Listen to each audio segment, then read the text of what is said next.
Donc merci à tous. C'est dans le cadre donc de ces conférences santé organisées par le professeur Soucy, professeur biologiste renommé. Merci professeur d'organiser ces conférences santé régulièrement, comme conseiller municipal de la ville de Saint-Maur, accompagné par notre conseiller délégué à la santé, Jean-Marc Breton, par ailleurs président de conseil d'administration du CHIC, donc le conseil centre hospitalier intercommunal de Créteil. Donc merci beaucoup Jean-Marc d'être présent et de suivre les affaires de santé sur la ville. Je remercie tous les élus présents. Alors je suis désolé, je les cite tous parce que si j'en oublie après, c'est terrible. Mais non, blague à part, merci beaucoup d'être là. Agnès Carpentier qui est en charge, qui est maire adjointe déléguée à la petite enfance. Donc merci Agnès d'être présente. Et puis Florentine Raffard. Merci Florentine d'être présente, qui a en charge l'égalité femmes-hommes pour la ville de Saint-Maur, et qui d'ailleurs dans cette semaine a une lourde charge, mais merci d'être présente ce soir. Ce soir, c'est une conférence donc sur l'endométriose, et très rapidement on va rentrer dans le vif du sujet, mais j'aimerais quand même remercier le professeur Haddad, qui est chef de service gynécologie au CHIC, donc au centre hospitalier intercommunal de Créteil, d'être là ce soir et de nous donner cette conférence. J'espère que vous aurez une attention, mais aussi des questions, des échanges très vifs. Et merci au docteur Sali, également gynécologue au CHIC, d'être présent pour cette conférence qui nous tenait à cœur dans cette journée particulière d'endométriose dans le monde, et puis dans cette semaine particulière dédiée aux femmes. Donc merci à chacun d'entre vous. On va rentrer dans du sujet. Je crois que c'est le professeur Soucy qui va introduire rapidement cette conférence qui s'adresse aux 1,5 million de femmes qui sont touchées par cette maladie chronique en France. Professeur ? Merci. Merci, monsieur le maire. Bon, monsieur le maire vous a déjà dit un certain nombre de choses. Donc, en son nom, au nom de mon collègue Jean-Marc Breton, qui a été cité tout à l'heure, donc président du conseil de surveillance du CHIC et délégué à la santé, au nom de l'ensemble du conseil municipal, je voudrais remercier très vivement mon collègue et ami, le professeur Bassam Haddad, d'avoir accepté d'animer cette conférence consacrée à l'endométriose pelvienne, diagnostic et prise en charge. Alors, comme l'a dit le maire, le professeur Haddad est chef de service de gynécologie obstétrique et chef du pôle, je crois aussi. Il était ancien chef de pôle, alors. Périnatalité, femmes, enfants et adolescents, c'est ça ? Voilà, de l'intercommunal. Il est également président, je crois toujours, de la CME, la commission médicale d'établissement du GHT. Le GHT, c'est le groupement hospitalier de territoire des hôpitaux Val-de-Marne et Essonne, c'est ça ? Confluence, oui, Confluence, qui associe l'intercommunal de Créteil et l'hôpital de Villeneuve-Saint-Georges. Et il est également, toujours aussi je pense, membre de l'exécutif de la faculté de santé de Créteil. Voilà, donc j'ai cité ces différents titres. Alors il est accompagné du docteur Yann Sali, qui est praticien hospitalier, également gynécologue obstétricien au CHIC, et je le remercie également pour sa participation. Alors, comme l'a rappelé le maire, l'endométriose touche près d'une personne de sexe féminin sur 10, soit plusieurs centaines de milliers dans notre pays. Plusieurs associations ont été créées ces dernières années, telles que, vous dira si c'est toujours le cas, Endo France, Endo Mind ou Endomine, je ne sais pas comment on dit, Endo Action, Info Endométriose. Et en 2020, le gouvernement a lancé une stratégie nationale contre cette pathologie encore trop mal connue, avec un programme d'investissement massif dans la recherche, la mise en place de filières territoriales spécifiques et l'organisation d'actions de formation des professionnels et du grand public. C'est donc le but de cette conférence, qui s'inscrit dans le cadre des conférences santé initiées par la ville, qu'on organise environ tous les 3 mois. Et cette conférence a lieu le 4 mars, qui est la journée d'information sur l'endométriose. Et cette journée va ouvrir la 20e semaine européenne de prévention et d'information sur l'endométriose, qui a lieu du 4 au 10 mars. Et elle précède la journée mondiale qui a lieu le 7 mars. Voilà donc ce que je voulais vous dire. Je laisse donc maintenant la parole au professeur Haddad et au docteur Sali, en vous remerciant tous pour votre présence ce soir. Merci. Cher ami. Je vous en prie, tu veux. Voilà, ça marche. Je crois que ça a été testé, ça marche bien. Très bien. Voilà. Le pointeur, et ça, c'est pour avancer et reculer. Oui, voilà. Monsieur le maire, merci pour votre invitation, monsieur Breton, cher ami. Infiniment merci pour votre invitation. Donc, je vais passer sur les titres ronflants et je vais aller directement dans le vif du sujet. C'est un sujet qui m'intéresse beaucoup et qui intéresse beaucoup de nos jeunes femmes, de nos jeunes filles aussi. Et c'est un sujet de santé publique assez important. Je ne dis pas que j'arrive à la fin de ma carrière, et loin de là. J'ai encore quelques années, de belles années devant moi, mais j'ai vu beaucoup de filles et de femmes souffrir de cette pathologie. Alors, c'était une excellente chose d'avoir créé une sorte de réseau. C'était une cause nationale, comme l'a rappelé M. Soucy il n'y a pas très longtemps, mais de créer un réseau. Et nous, à l'hôpital intercommunal de Créteil, mais d'autres structures du Val-de-Marne, font partie d'un réseau, et nous, on fait partie du réseau Endo-France. Donc, Yann Sali, qui travaille dans mon service, vous expliquera un petit peu les subtilités. Mais ce qui est important, ce qui a été introduit dans cet esprit d'Endo-France, c'est que chaque patiente est un cas particulier. Et chaque patiente qui nous arrive, qui a eu une errance thérapeutique, parce que très souvent c'est le cas, chaque patiente aura au minimum un quart d'heure à 20 minutes d'attention de la part de la communauté médicale à l'intérieur du CHI Créteil, dans le cadre d'un staff, d'une réunion multidisciplinaire qui aura pour but de présenter son cas aux différents médecins, bien sûr après son accord, aux différents médecins spécialisés dans l'endométriose, qui peuvent être des gynécologues médicaux, des médecins qui font de la fertilité dans mon service, des urologues, des médecins chirurgiens digestifs, pour qu'il y ait un avis assez clair à présenter et à proposer à la patiente pour sa prise en charge. Donc ce n'est pas quelque chose que maintenant on prend à la légère, on ne l'a jamais pris à la légère, mais on a accentué la prise en charge et intensifié la prise en charge. Car franchement, quand les patientes nous arrivent, c'est que réellement, elles sont très souvent au bout du rouleau. Et on a un devoir de leur proposer une prise en charge en espérant que ce soit la meilleure qui lui convienne, tout en sachant qu'il faut rester modeste et très humble vis-à-vis de cette pathologie qui, malheureusement, malgré toutes les thérapeutiques qu'on peut proposer, peut récidiver et peut à nouveau induire des complications. Alors, de quoi parle-t-on? On parle...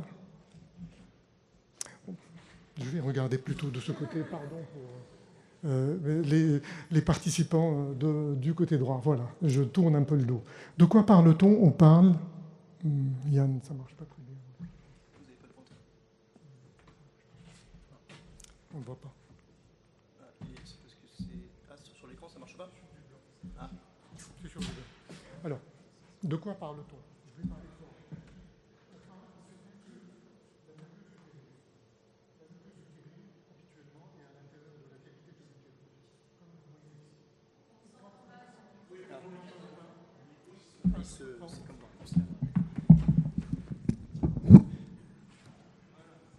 Alors, je retourne à mon schéma.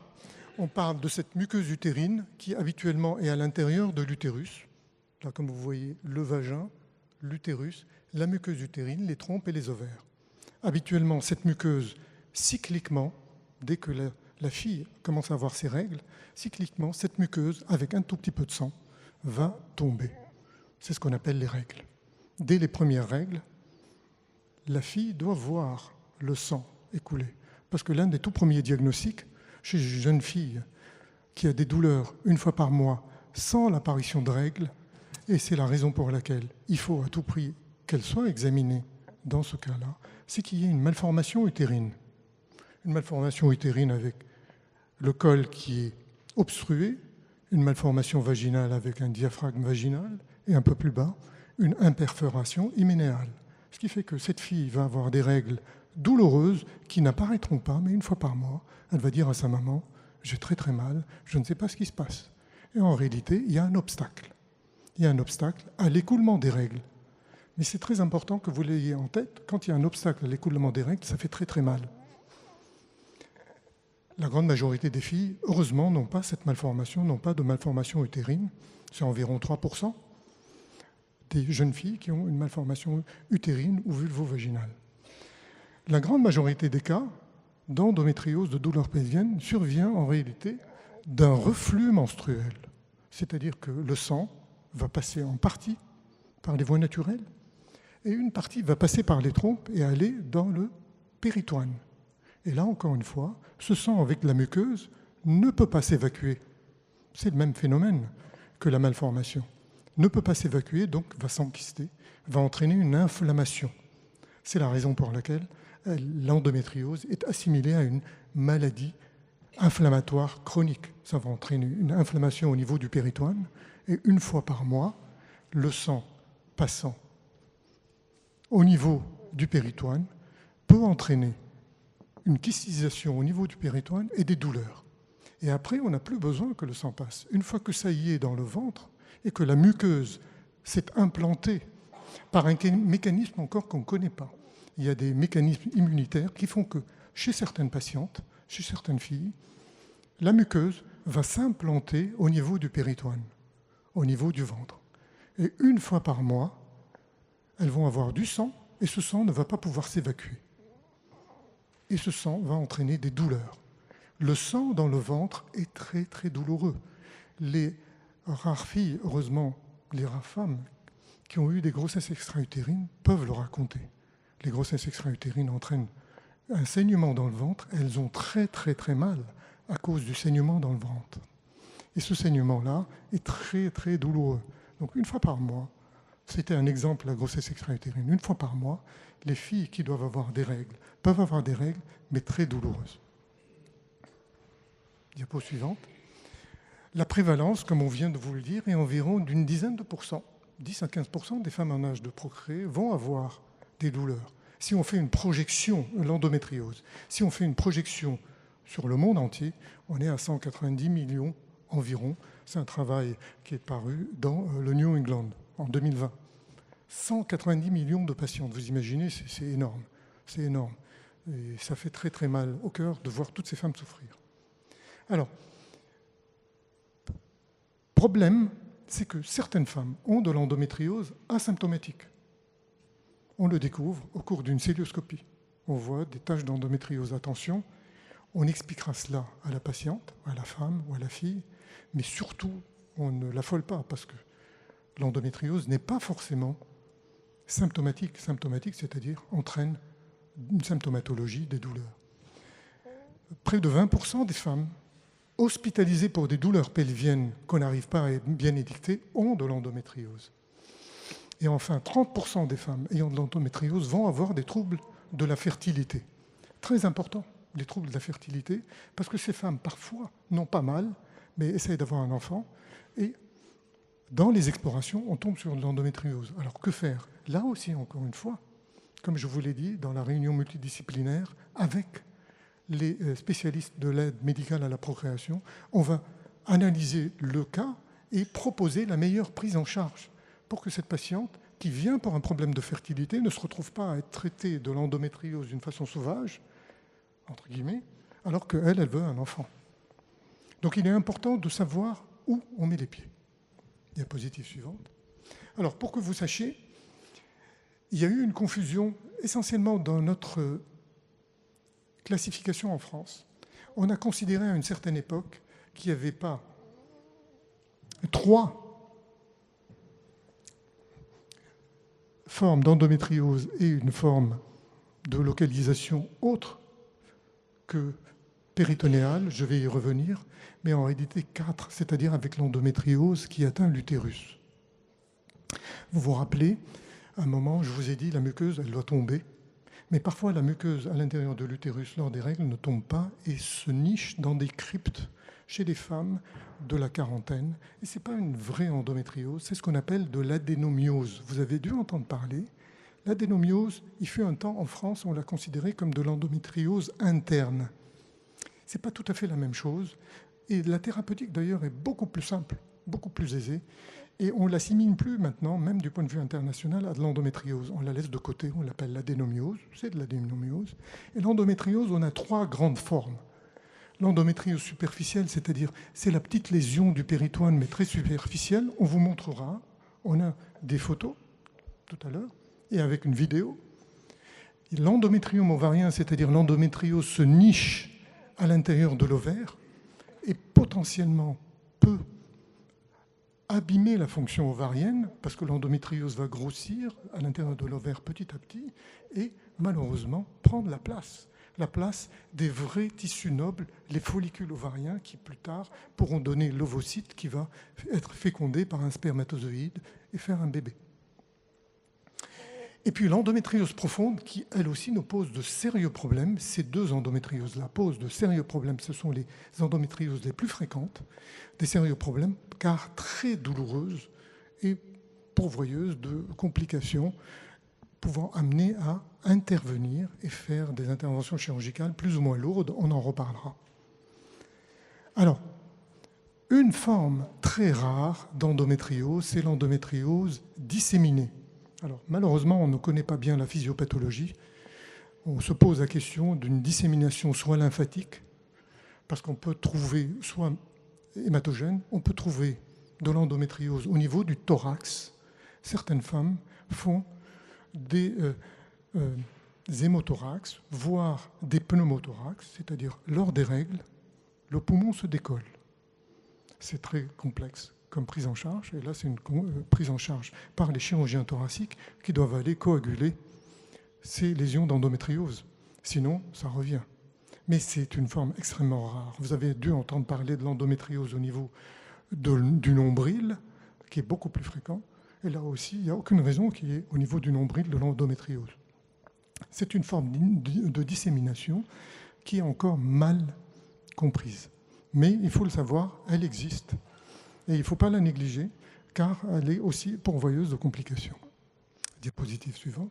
Un exemple d'une endométriose superficielle. Là, vous voyez, c'est le ligament hétérosacré. Du moins, c'est un peu agrandi. Là, vous en avez une endométriose. Là, c'est un peu plus que superficiel. On a l'impression que c'est un peu plus en profondeur. Diapositive suivante. Là, vous avez un gros ovaire avec un endométriome ovarien, c'est-à-dire il y a un kyste. Vous avez l'ovaire, là, avec un kyste. Et ce que vous pouvez voir, c'est parce que l'équipe a commencé à travailler dessus, vous avez un peu de vieux sang digéré. C'est ça en réalité, ce qu'on dit, c'est un kyste qui émet un liquide chocolat, parce que c'est un petit peu épais, et ça correspond à du vieux sang digéré. Autre diapositive. Non ? Voilà. Le kyste a été perforé, et vous avez un liquide un peu épais, qui est stérile, je vous rassure, mais parfois il peut se surinfecter. Dans le temps, quand j'étais jeune interne, puis jeune chef de clinique, ces kystes-là, on les enlevait. C'était comme ça, c'était à l'époque. C'était à l'époque, maintenant surtout pas, on n'y touche pas. Tant que la patiente n'a pas décidé de oui ou non, elle veut faire une grossesse, on essaie de voir aussi quelle est la réserve ovarienne, c'est-à-dire que si le reste du tissu blanchâtre dans lequel il y a les ovocytes, est-ce que ce tissu est encore actif? Donc on fait ce qu'on appelle une réserve ovarienne. On essaie de savoir où on est, voilà, la fertilité de cette patiente avant de commencer à travailler dessus. Maintenant, on a des techniques qui font qu'on laisse ce kyste sur place et on essaye. Le docteur Sally va vous expliquer, je ne vais pas déflorer ce qu'il va vous raconter, mais là, on ne fait plus ce qu'on faisait dans le temps, où, dans le temps, c'est-à-dire dans le monde entier, on était assez délabrant. Parce que quand on enlève un kyste, malheureusement microscopiquement, vous demandez à la naturopathe qui va analyser ce kyste. Et ce kyste-là, quand vous l'analysez, vous verrez qu'il y a des follicules dessus et du tissu ovarien noble. Donc du coup, on s'est arrêté de faire ça pour essayer de préserver la fertilité. Une autre diapo. Alors, comme je vous ai dit, c'est la présence de tissus en dehors de l'utérus. Et ça, ce n'est pas tout à fait normal. Et quand on analyse du point de vue physiopathologique, quand on voit les caractéristiques des patientes, on se rend compte que certaines de ces patientes ont des antécédents familiaux. La mère a eu de l'endométriose, et chez une mère qui a eu de l'endométriose, sa fille, malheureusement, a 3 à 8 fois plus de risques d'avoir de l'endométriose. Cela ne veut pas dire qu'elle va l'avoir, cela ne veut pas dire que ce sera de la même sévérité, cela ne veut pas dire que ce sera les mêmes complications, mais il y a des risques. Cela ne veut pas dire qu'il faut s'affoler, il faut écouter sa fille. Si la fille n'a pas du tout mal lors de ses règles, eh ben c'est très bien, on est plutôt tranquille. Sauf que peut-être que plus tard, 10 ans plus tard, ça peut arriver. Et très souvent, dans l'endométriose, la dysménorrhée, c'est-à-dire la douleur lors des règles, apparaît secondairement. À distinguer de la dysménorrhée primaire, c'est-à-dire la douleur des règles qui apparaît dès les premières règles, et ça, ce n'est pas de l'endométriose. Elle n'a pas eu le temps encore, dès les premières règles, d'avoir des greffes de muqueuse utérine dans le ventre. Donc si la fille, au bout de 2 ou 3 règles, elle a mal, ça ne peut pas être de l'endométriose. Il faut apaiser les choses. C'est une autre pathologie, ça s'appelle la dysménorrhée fonctionnelle, qui est accessible à la thérapeutique, de simples thérapeutiques qui marchent. La dysménorrhée secondaire, c'est-à-dire 1 an, 2 ans, 3 ans après, là, l'endométriose peut commencer à apparaître, la symptomatologie endométriosique peut commencer à apparaître. Diapositive suivante. Alors, voilà l'ensemble de l'endométriose qui peut atteindre et le péritoine, les ligaments utérosacrés d'une façon préférentielle, les ligaments utérosacrés, il ne faut pas que je touche, le cul-de-sac de Douglas, c'est-à-dire qu'à cet endroit-là où il y a le brassage du liquide péritonéal, il y a plus d'accumulation de cellules, toutes cellules confondues, mais aussi, quand une femme a un cancer de l'ovaire, pardon de faire une petite parenthèse, on va aller prélever ici du liquide pour essayer de voir si oui ou non il y a des cellules atteintes. Donc là, c'est là où l'endométriose va être la plus active. Et donc on peut avoir de l'endométriose digestive atteignant le rectum, et là c'est très compliqué comme prise en charge.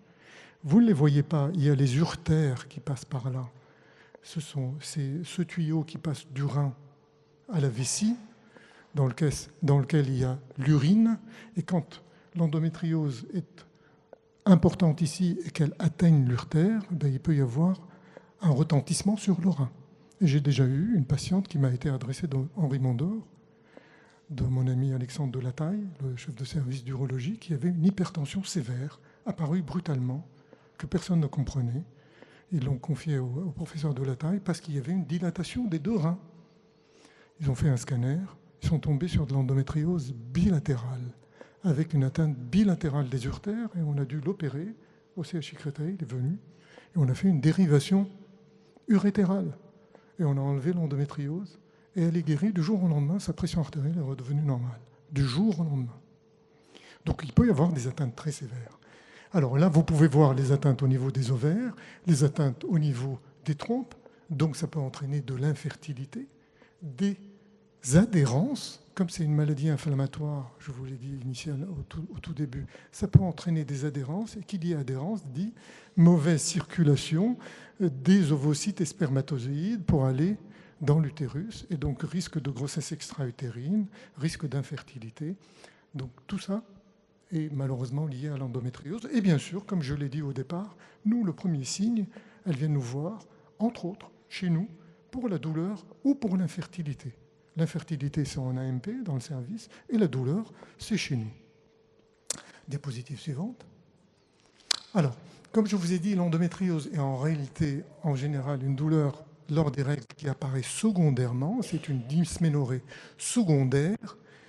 Elle peut entraîner, comme vous avez vu sur la photo, des douleurs lors des rapports sexuels. Pourquoi ? Parce que derrière, au fond du vagin, en dessous du col, au fond du vagin, qu'est-ce qu'on a ? On a les ligaments utérosacrés qui peuvent être atteints d'une endométriose et donc être douloureux lors du rapport sexuel. Et c'est un motif de consultation. Elles peuvent entraîner une dysurie, c'est-à-dire des difficultés à uriner si la vessie est atteinte. Elle peut entraîner des dyskésies, c'est un terme barbare, c'est des difficultés à aller à la selle si le rectum est atteint. Ça peut entraîner des rectorragies, c'est si tout le rectum, toute l'épaisseur du rectum est atteinte, et chaque fois lors des règles, il faut savoir les différencier, la femme nous dit, mais elle a du sang dans les selles. Alors il faut faire attention, ça peut être du sang qui provient de la cavité vaginale à cause des règles, mais on pose quand même la question, on arrive quand même à distinguer le sang qui vient dans les selles du sang qui est éliminé par l'utérus et le vagin. Et pareil, si toute la tunique de la vessie est atteinte, elle peut entraîner une hématurie, c'est-à-dire du sang dans les urines, surtout au moment des règles. Donc vous voyez, c'est une pathologie qui peut devenir très très complexe. Diapositive suivante. Donc j'ai parlé de l'infertilité, j'y reviens pas. Alors, comme je vous ai dit, dans la clinique, c'est très très hétérogène. Vous avez des femmes qui ne se plaignent de rien alors qu'elles ont une endométriose profonde. Elles viennent juste pour une infertilité. Elles n'ont pas mal, mais elles n'arrivent pas à avoir un bébé. On fait les explorations, on tombe dessus. Après, c'est la prise en charge. Que faut-il faire? On va y revenir. Parfois, la symptomatologie est très importante alors que l'endométriose est très légère. C'est-à-dire que c'est juste le péritoine très superficiellement qui est atteint, et pourtant, alors que c'est superficiel, ces femmes ont très très mal. Il faut respecter cela. Il faut respecter les filles et les femmes. Nous, du moins, on le fait. On écoute et on respecte cette forme de douleur. Parce que qu'est-ce qui va se passer? On va y arriver, on va faire des explorations non invasives et parfois on ne trouve rien. Ce n'est pas pour autant que la fille ou la femme fabule. Non, elles ont très mal. Mais parce que les analyses qu'on va faire tout à l'heure, je vais vous expliquer cela, les analyses qui vont être faites peuvent ne pas voir l'endométriose.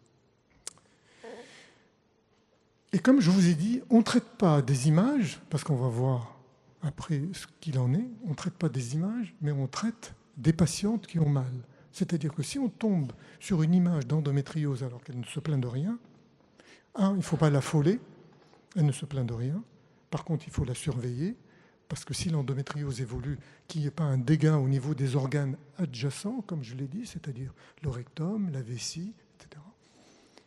Et deuxièmement, il faut aussi faire très attention, parce que si on induit dans la tête de la femme ou de la fille une forme d'anxiété, on pourra être après nous-mêmes iatrogènes et on ne saura plus. Donc il faut vraiment être le plus soft possible, pardonnez-moi ce terme, il faut dire la vérité, mais il faut être soft.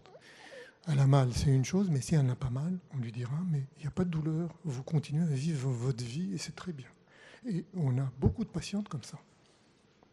Diapositive suivante. Alors l'évolution naturelle, et c'est ça qui est intéressant, comme vous voyez, 30% des femmes, sans que vous fassiez rien du tout, ont une forme stabilisée par elles-mêmes. 30% vont s'aggraver et 40% vont régresser partiellement. Elles avaient mal et petit à petit, ça régresse tout seul. Il y a une forme aussi, vous avez tous entendu parler de cela, c'est ce qu'on disait, c'était un vieil adage, la grossesse guérit de l'endométriose. Pas tout à fait. La grossesse fait en sorte que vous n'avez plus de règles. Et une fois que vous êtes enceinte, il n'y a plus de règles, il n'y a plus de douleur. Et les nodules d'endométriose vont se kystiser et vont se fibroser. Et au bout de 9 mois, parce que la grossesse c'est 9 mois, pendant 9 mois pas de règles, au bout de 9 mois, les nodules qui existaient peuvent s'éteindre. Mais peut y en avoir d'autres qui émergent. Parce que s'il y a eu des nodules qui se sont installés chez cette patiente, c'est qu'elle est réceptive quelque part et qu'elle a un système immunitaire qui fait que c'est cette muqueuse de l'endomètre qui passe à travers les trompes peut entraîner chez elle de l'endométriose. Donc cela ne veut pas dire qu'elle est guérie définitivement. Diapositive suivante. Concernant le diagnostic, il ne faut pas se jeter d'emblée sur « on va faire plein d'examens ». Vous verrez tout à l'heure la conduite à tenir, mais dans un premier temps, une jeune fille de 20 ans ou une femme qui commence à avoir des douleurs, on peut la soigner avant même de commencer à faire un tas d'examens qui peuvent être anxiogènes. Et l'une des façons les plus simples, c'est de couper les règles. On va y arriver tout à l'heure, on vous expliquera comment on fait, mais on coupe les règles et puis on voit. Si les choses rentrent dans l'ordre, eh ben c'est très bien, on reste comme ça. Si ça ne rentre pas dans l'ordre, il y a des examens à faire. Et en tout premier lieu, c'est l'échographie. Il fut un temps où on disait l'échographie ne servait à rien, mais maintenant, nous avons des échographistes dans les centres de référence qui sont vraiment d'excellents échographistes, qui sont capables de voir des nodules profonds aussi forts qu'une IRM. Et l'IRM, justement, on la gardera en deuxième intention, c'est-à-dire on commence par un échographiste qui va nous dire il y a de l'endométriose profonde, mais je ne sais pas jusqu'où elle va. Et là, l'IRM va nous aider à voir jusqu'où cette endométriose profonde est allée et est-ce que oui ou non elle a des répercussions sur le tube digestif, ce que l'échographie a des difficultés parfois à voir, et sur les uretères et l'appareil urinaire. Donc l'IRM, dans un deuxième temps, a son intérêt, un intérêt majeur. Et là, encore une fois, il faut être être confié à des spécialistes. N'importe qui ne fera pas d'IRM pour l'endométriose et verra ce qu'il faut voir. Il faut une certaine forme d'entraînement. Ce n'est pas de l'élitisme, et loin de là. Il faut au contraire former. Et nous avons formé des échographistes. On a de très bons échographistes qui forment d'autres. Et c'est pareil, le professeur Thomasin, qui est chez nous, qui est à Thonon aussi, qui est spécialiste de l'imagerie de la femme et dans l'IRM, forme énormément de collaborateurs pour que ça soit diffusé et que tous les radiologues qui font de l'IRM puissent faire de très bons diagnostics et nous aider dans la prise en charge. Comme vous voyez, la célioscopie, ce qu'on faisait, nous, dans le temps, moi, quand j'étais interne et jeune chef de clinique, alors quasiment toute femme ayant une endométriose devait avoir sa célioscopie et faire une biopsie. C'est marqué d'ailleurs, il faut faire une biopsie, il faut faire un diagnostic histologique quand on y est. Mais c'est beaucoup trop invasif. Et maintenant, on a les moyens paracliniques, peu invasifs, pour faire le diagnostic. Diapositive suivante. Voilà, je vais laisser la parole maintenant au docteur Sali, qui va vous éclairer sur la prise en charge. Bonsoir plutôt. J'en profite pour remercier du coup pour l'invitation. Merci à Monsieur Haddad également, il m'a proposé. Donc, sur le plan de la prise en charge, j'ai différencié ici la prise en charge en ville et la prise en charge en centre expert. Ce qui est évident, c'est que en ville, bien évidemment, les médecins de ville, de plus en plus, je vais revenir après en parlant des filières, mais que ce soit les sages-femmes de ville, les médecins généralistes qui font parfois beaucoup de gynécologie, les gynécologues médicaux ou plus rarement des gynécologues obstétriciens, mais je sais que c'est de plus en plus difficile à trouver en ville, parce que c'est pas moi, c'est personne, c'est pas votre faute non plus. C'est malheureusement la démographie médicale qui veut ça, et donc on a de moins en moins de gynécologues obstétriciens qui sont installés, et donc heureusement il y a un relais qui est fait par les sages-femmes, par les médecins traitants qui font de la gynécologie, et par quelques gynécologues médicaux. Et donc l'introduction des traitements de première ligne, bien sûr, souvent il va se faire en ville, et il doit se faire en ville, parce que sinon on est face à des situations d'errance diagnostique ou thérapeutique ici dans le cas présent, et donc pour les patientes en fait d'une souffrance qui va perdurer plus longtemps que nécessaire si on essaye d'envoyer tout le monde en centre expert où il n'y aura pas en fait la place. Donc il faut que les médecins de ville prennent l'habitude, ils le font très bien, de proposer des traitements médicamenteux s'il le faut, mais aussi non médicamenteux. J'en parle parce que c'est dans les recommandations françaises et européennes. Il y a c'est pas parce qu'on fait nous en centre expert de la chirurgie des choses scientifiquement très avancées, et c'est normal, c'est notre rôle, que certaines spécialités en ville, je pense à l'acupuncture, etc., qui sont des choses qui sont reconnues, qui sont des traitements de support. Alors je dis pas que tout doit reposer là-dessus, mais de plus en plus maintenant, et on va le voir, il y a un maillage qui est en train de se faire avec des gens qui sont un petit peu spécialisés, ostéopathes, acupuncteurs, kinésithérapeutes, qui peuvent parfois en partie soulager les choses. Donc en ville, ça va être initialement l'introduction du traitement, éventuellement la jonction de thérapeutique en plus, pas forcément médicamenteuse. Et puis vous allez avoir en centre expert la prise en charge, soit d'une part la réévaluation des traitements de première intention qui ont été mis en place en ville parce que c'est un échec, parce que la patiente continue à souffrir, éventuellement des relectures ou de nouveaux examens qui vont être réalisés. On peut relire maintenant, notamment les IRM, puisque toutes les IRM faites en ville on va avoir un CD qu'on va pouvoir nous remettre dans notre serveur, et puis qu'on va pouvoir faire relire par nos radiologues experts. Et puis bien sûr, les réunions de concertation pluridisciplinaire, ça, le professeur Haddad vous en a parlé. Aucune patiente, ça c'est quelque chose qu'on a pris de la prise en charge cancérologique. Plus aucune patiente, dans les centres experts j'entends en général, ne passe au bloc opératoire sans une concertation pluridisciplinaire. Ça veut simplement dire que plusieurs spécialités sont représentées. En général, effectivement, un chirurgien gynécologue, des chirurgiens digestifs, urologues, de la procréation médicalement assistée, des anapathes, des radiologues. Et ça permet d'avoir une vision qui est une vision un petit peu plus globale de la patiente, d'avoir parfois des idées qu'on n'a pas eues en consultation, et donc d'éviter parfois des prises en charge un petit peu hâtives et qui peuvent être délétères.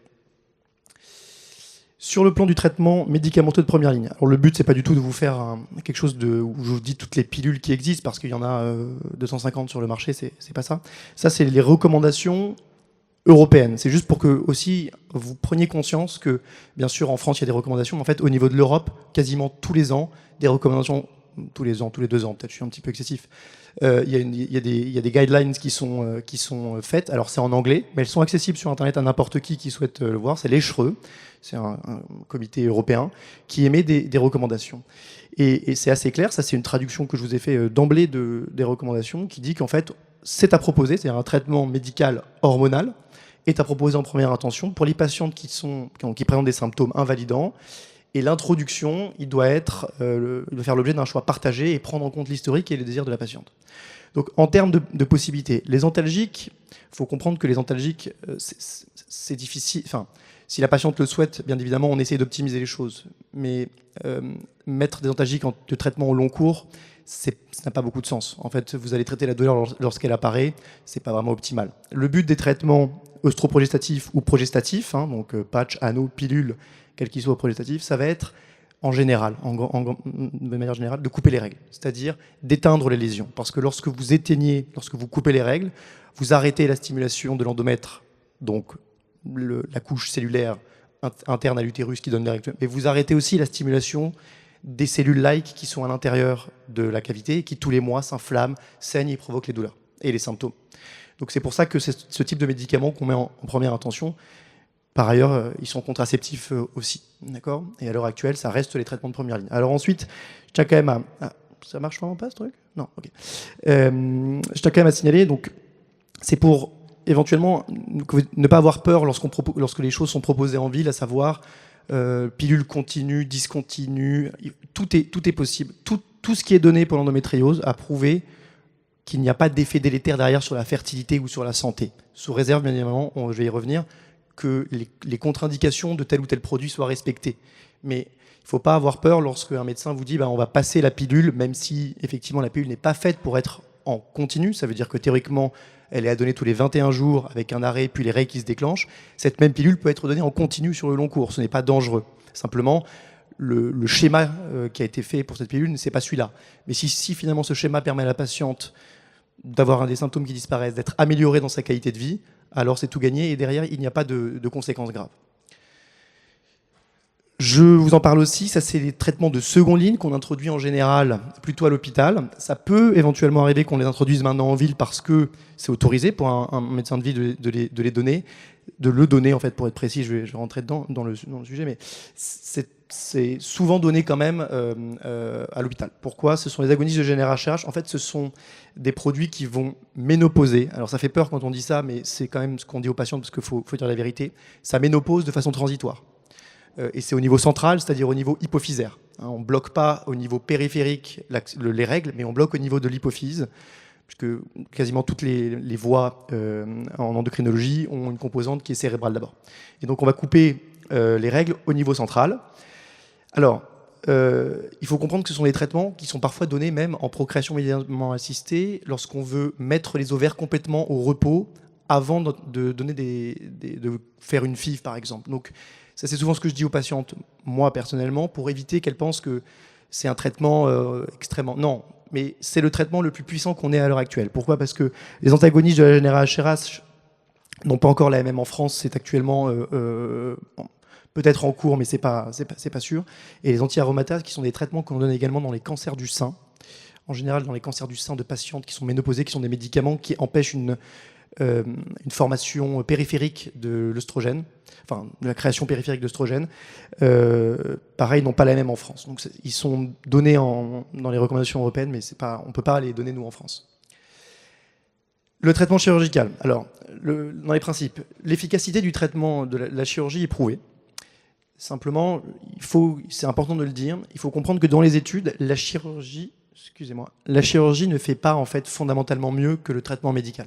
Ça, je pense que c'est important de le dire parce que souvent les patientes que l'on voit arriver en centre expert sont en bout de traitement médical, c'est normal. Et en fait, elles ont un peu l'impression qu'on les a fait attendre pour le plaisir jusqu'à la chirurgie qui va être salvatrice. C'est pas toujours le cas. D'abord, d'une part, parce que les chirurgies sont complexes avec, on va le voir derrière, des conséquences parfois sévères. D'autre part, parce que, comme vous le voyez, il y a quand même un taux de récurrence des symptômes, pas forcément de la maladie, pour différentes raisons, après les traitements chirurgicaux qui est important.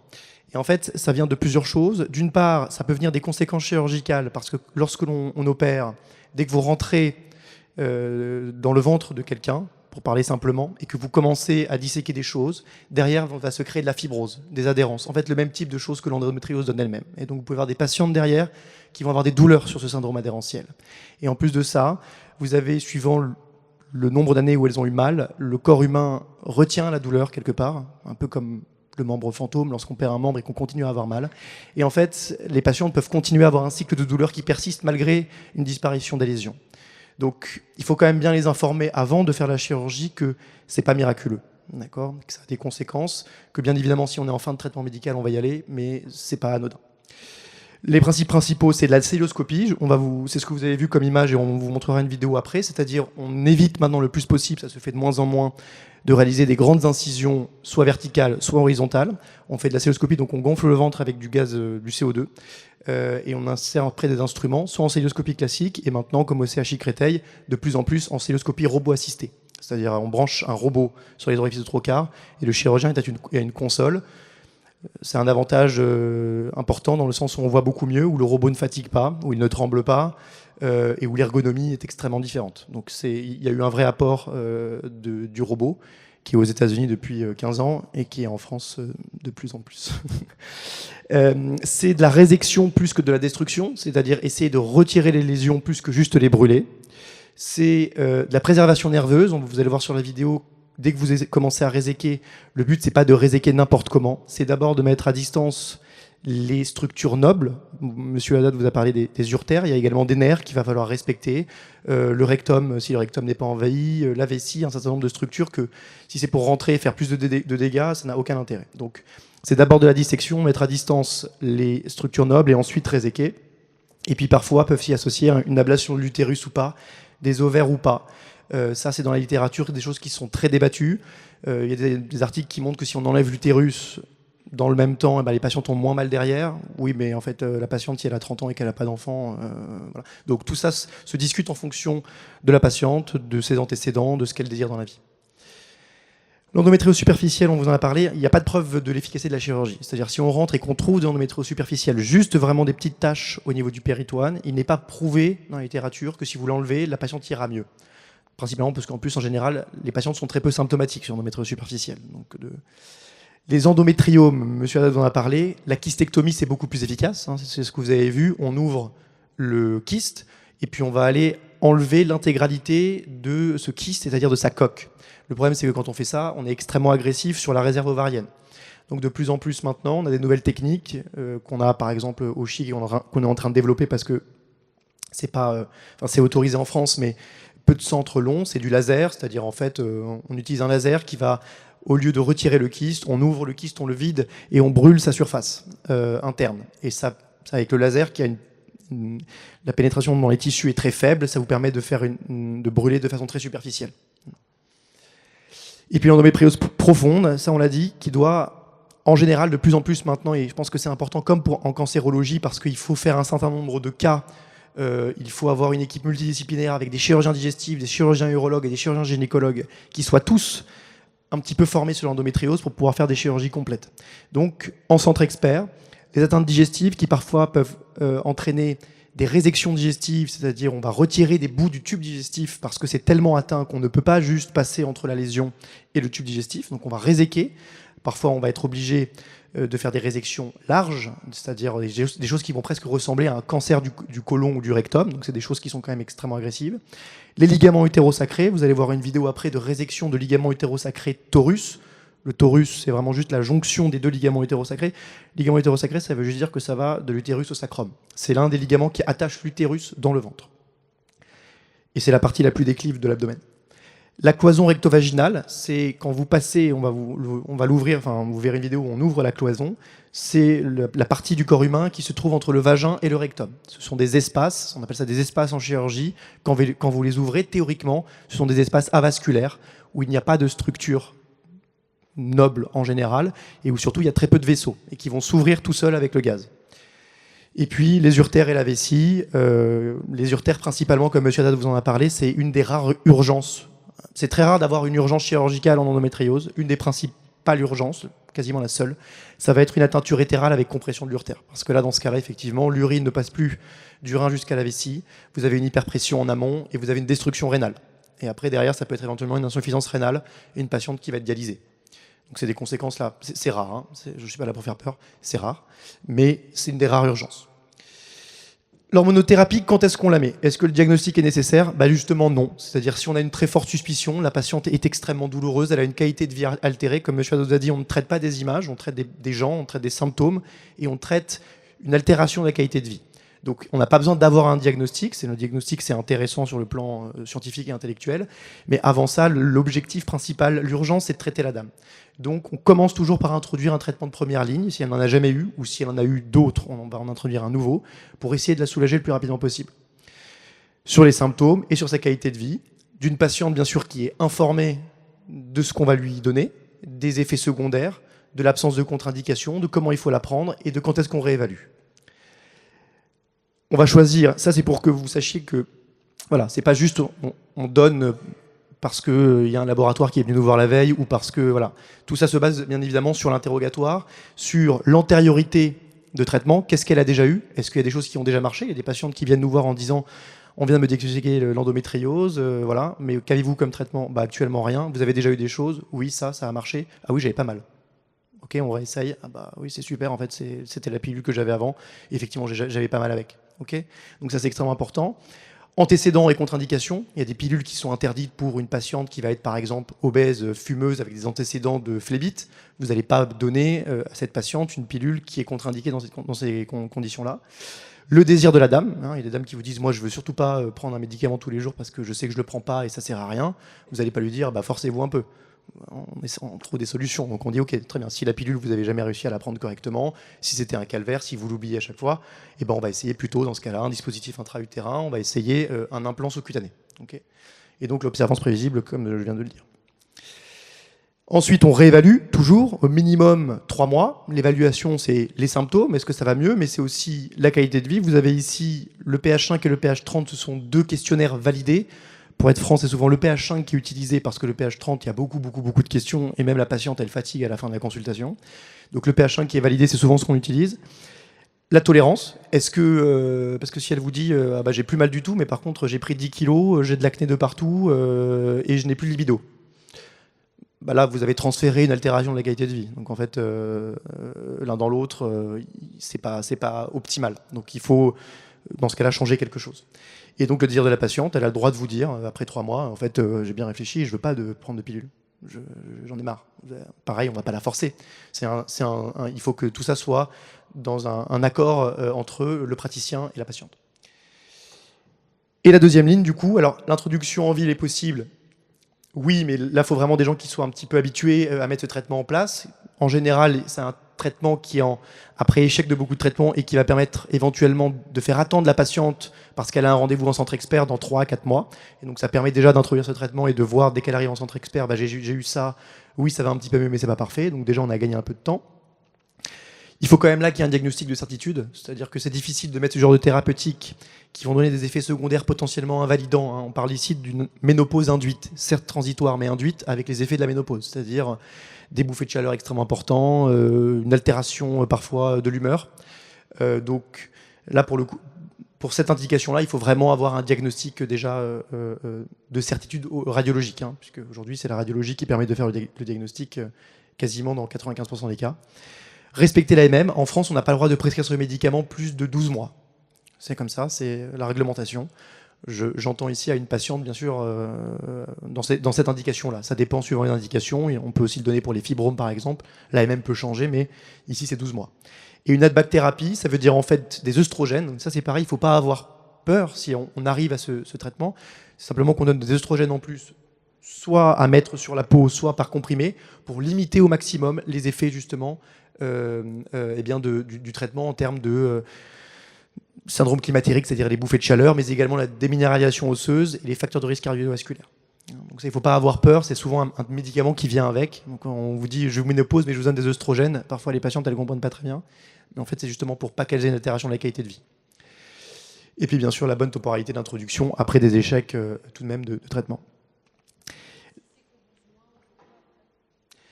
Alors oui, si c'est que 12 mois, en général, ce traitement est mis lorsque on s'avance vers une chirurgie. Il est également fortement recommandé lorsque l'on va préparer la chirurgie, puisque c'est le médicament le plus efficace qu'on ait pour permettre de baisser l'inflammation et donc d'optimiser les choses lorsqu'on va opérer. Donc oui, ce serait terrible de dire aux gens c'est 12 mois et après bon courage. Non, en général, sauf les patientes qui vont nous dire après 8 mois ou 12 mois, bah moi j'étais très bien et maintenant j'aimerais bien voir si en fait peut-être que ça peut arriver. Comme la grossesse, parfois on peut avoir des modifications de symptômes avec des symptômes moins validants après ce type de traitement. Mais ça on peut pas, c'est jouer avec les gens, c'est pas quelque chose, en tout cas c'est pas un argument qu'on leur donne pour faire le traitement. Donc quelles patientes vont aller directement vers la chirurgie? Bon, en tout cas, on va y penser. Ça va être les échecs de traitement médicamenteux ou surtout une altération de la qualité de vie qui persiste. C'est une patiente qui ne veut pas de traitement médicamenteux, qui a une qualité de vie altérée. Elle a le droit de dire, moi j'aimerais essayer la chirurgie, je ne souhaite pas de traitement médicamenteux. Ça s'entend. Ça se discute, mais ça s'entend. Les localisations d'endométriose à risque, les très grosses localisations ovariennes, digestives, vésicales, diaphragmatiques, c'est rare, mais ça peut arriver au niveau du diaphragme, avec des patients du coup qui vont nécessiter des résections du muscle. Le diaphragme, c'est le muscle qui permet de respirer, d'avoir des insufflations et des exsufflations. C'est rare, mais ça peut arriver. Et puis nerveuse, parfois également, et urétérale, on l'a dit. Et la fertilité, là, je me permets d'insister là-dessus. Alors, il ne faut pas dire aux gens, et on ne le fait pas, que parce que vous avez de l'endométriose, vous êtes stérile. Déjà, c'est terrible ce mot stérile. C'est terrible. En général, si vous dites stérile, la patiente, vous l'avez perdue. Parce que la stérilité, la définition, c'est qu'on a essayé d'avoir un enfant toute sa vie et qu'on n'y est pas arrivé jusqu'à la mort. Donc déjà, vous dites à quelqu'un, c'est pas ça. Elle peut avoir un trouble de fertilité ou une dysfertilité, ça se dit. Mais l'endométriose, certes, est souvent ce qu'il faut lui expliquer, c'est que avant de dire que c'est l'endométriose, il faut d'abord aller faire un bilan de procréation médicalement assistée. Parce que même si historiquement, on dit que c'est toujours les femmes qui ont un problème. On va faire un spermogramme et on peut trouver que monsieur a en fait un sperme qui n'est pas correct. D'accord ? Et donc on a dit à la dame, c'est la faute de votre endométriose si vous êtes stérile ou je sais pas trop quoi. Et en fait, c'est juste que non, il y a un sperme qui est défectueux aussi.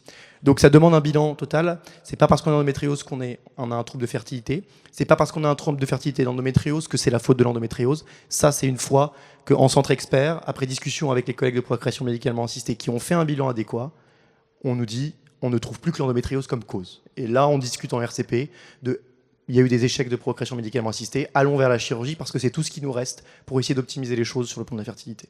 Voilà, c'est comme ça qu'il faut réfléchir. Alors, un petit mot sur les filières du coup. Donc, les filières, on vous l'a dit, c'est le plan endométriose, ça fait partie du plan endométriose. C'est quoi en fait le but des filières? Alors, il y en a dans toute la France, c'est régional. En France, ça s'appelle, il y a Endo-IDF, et donc nous, on est Endo-Sud. Ça a été coupé avec toujours un secteur de Paris, et après une partie. Je vous ai mis ici le site internet, c'est assez simple, vous tapez Endo-IDF, et vous avez l'intégralité des filières. Le but des filières, ça va être d'améliorer d'une part pour les patientes, le fait de pouvoir trouver facilement des professionnels qui sont référents et qui sont impliqués dans l'endométriose. Parce que souvent, déjà, c'est une première problématique. Également de permettre aux professionnels de ville de trouver aussi eux-mêmes d'autres professionnels qui font de l'endométriose et qui sont intéressés. On parle ici de tout le monde. Il y aura des kinésithérapeutes, des sages-femmes, des ostéopathes, des médecins généralistes, des gynécologues. Et donc d'avoir un annuaire assez exhaustif sur les gens qui, dans le secteur, parce que ça se fait avec une carte où est-ce que je vis, et on voit tout de suite apparaître les différents professionnels de santé qui prennent en charge la pathologie. Ça va faciliter les démarches entre la ville et l'hôpital, puisque en fait, on est un certain nombre de centres références par filière. À titre d'exemple, nous, on est un des centres références avec l'hôpital Cochin et avec l'hôpital Saint-Joseph, par exemple, qui a 2 hôpitaux à Paris. On est un des centres références ici. Il y a également l'HPA. Donc, il y a plusieurs centres références par groupe de filières. Et donc, ce que ça va permettre, c'est d'avoir des contacts directs avec des professionnels de ville qui, au lieu de dire aux gens, bah voilà, moi je crois qu'il y a ce contact, il y a ça, ou il y a cet hôpital que je connais un petit peu, allez voir. Non, ça permet déjà pour eux de passer les dossiers en RCP. Ça veut dire qu'ils vont pouvoir, avec des RCP de premier recours, présenter des dossiers pour dire qu'est-ce que vous en pensez. Est-ce que cette patiente, où je m'en sors plus, est-ce qu'il faut la prendre directement en charge? Est-ce que vous avez une idée sur quelque chose d'autre? Et donc, ça va, on l'espère, parce que c'est en cours de mise en place, le site internet vient juste d'être créé et l'annuaire commence. On espère que ça va permettre d'éviter, ou en tout cas de limiter au maximum, même si on a gagné dans les dernières années, l'errance diagnostique de patientes qui depuis 7-8 ans souffraient et n'avaient pas de diagnostic, pas de traitement. Donc ça, c'est quand même un gros enjeu. Donc voilà.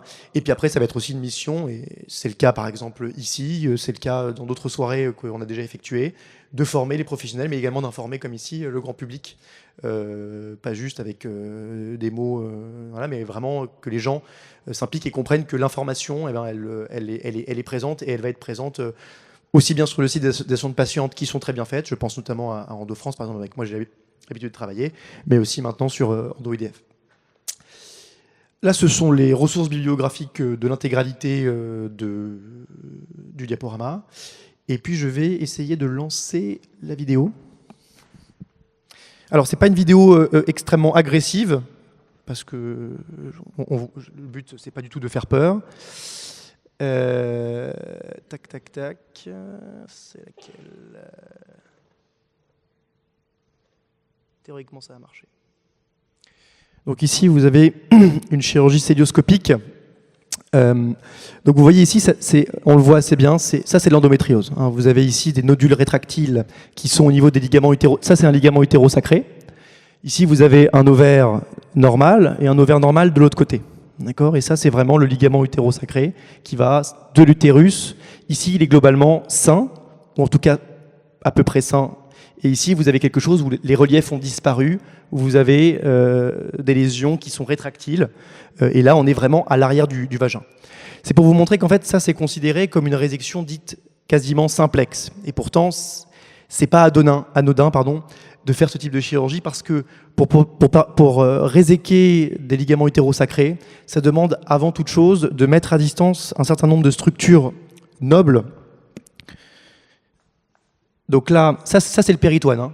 Donc le péritoine, on vous a parlé tout à l'heure, c'est un organe qui recouvre l'intégralité de l'abdomen à l'intérieur du ventre. D'accord ? Quand vous passez ce péritoine derrière, vous allez tomber sur les vaisseaux, sur l'urtère, sur les nerfs. Donc on voit ici que le gaz permet de disséquer un petit peu, d'aider à la dissection. Si j'avance un petit peu, ici, eh ben, en fait, ce que vous voyez là, je ne sais pas si ça s'affiche d'ailleurs, ouais. Ce que vous voyez là, c'est le nerf hypogastrique. Si cette structure est coupée, la patiente derrière peut ne plus uriner.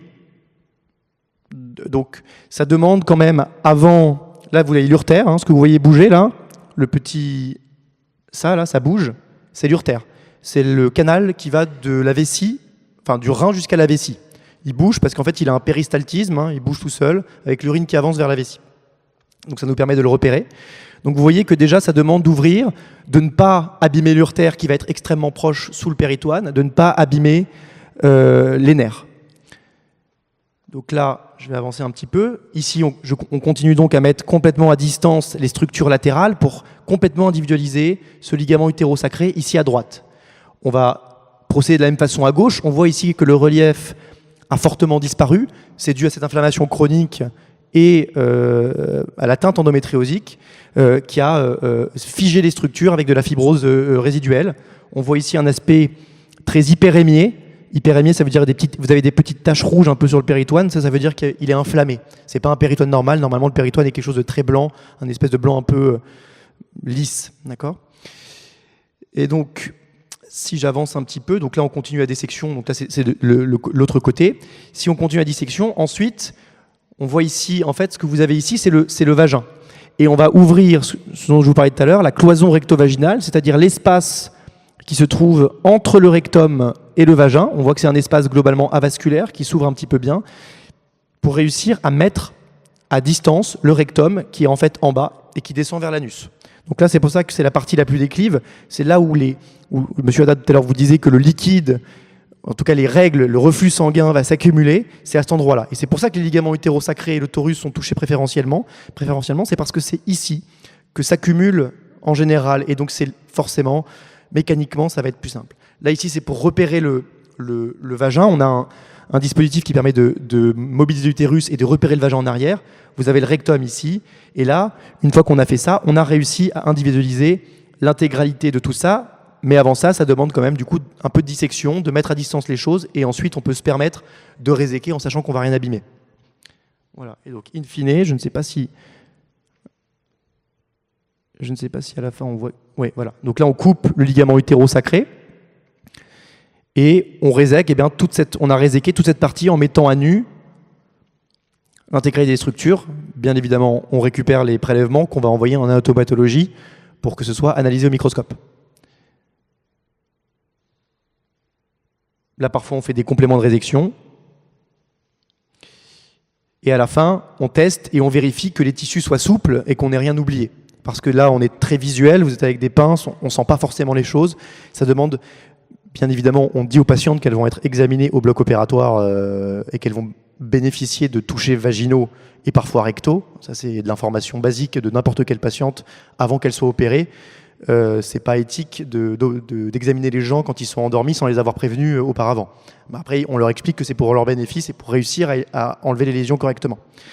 Et donc après, on revérifie que l'urtère continue encore à bien bouger, qu'il n'y ait aucune lésion. Et en général, on met un gel anti-adhérentiel. Ce sont des nouvelles structures, ce sont des gels qui permettent d'éviter les adhérences, ou en tout cas de limiter leur apparition. Voilà.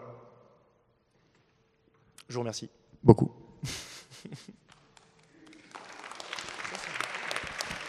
Ah oui, je vais garder. Voilà, si vous avez des questions, hein, n'hésitez pas.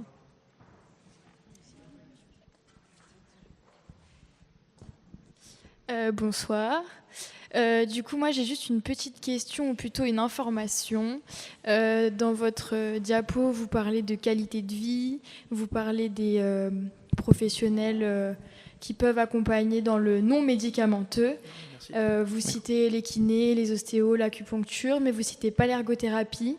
Est-ce que c'est des professionnels de santé à qui vous pensez un petit peu plus maintenant ou pas ? Alors, il faut savoir que, en fait, dans les recommandations, il n'est pas dit qu'il faut orienter vers un kiné, un acupuncteur. On laisse à l'appréciation des patientes. En tout cas, nous, moi, je ne suis pas là, et personne n'est là, pour faire n'importe quelle profession bashing. Donc, les patientes qui me disent « j'ai une amie où j'aimerais bien essayer », en adjonction ou en attente de commencer un autre traitement médicamenteux, moi je ne dis jamais aux gens c'est n'importe quoi. Parce que ça c'est vrai pour n'importe quel traitement, hein, que ce soit un traitement médicamenteux, il y a un effet psychologique et parfois même sur quelque chose qui paraît complètement lunaire. Je ne parle pas de l'ergothérapie, il y a des patientes parfois qui m'ont dit je vais essayer le chamanisme, là vraiment pour le coup. Mais même le chamanisme, je n'ai pas dit à la dame il ne faut surtout pas essayer. Hein, d'accord, c'est pas, moi je ne suis pas là pour dire ça. Moi je suis juste là pour lui dire voilà les recommandations et les traitements que scientifiquement on met, mais il n'y a rien qui dit que les autres thérapeutiques et autres professionnels non médicaux sont interdits ou délétères. Donc on ne s'interdit, ou moi je n'interdis aux patientes aucune autre thérapeutique, si elle en a envie et qu'elle en exprime le besoin. Mais du coup, vous en pensez quoi de l'ergothérapie ?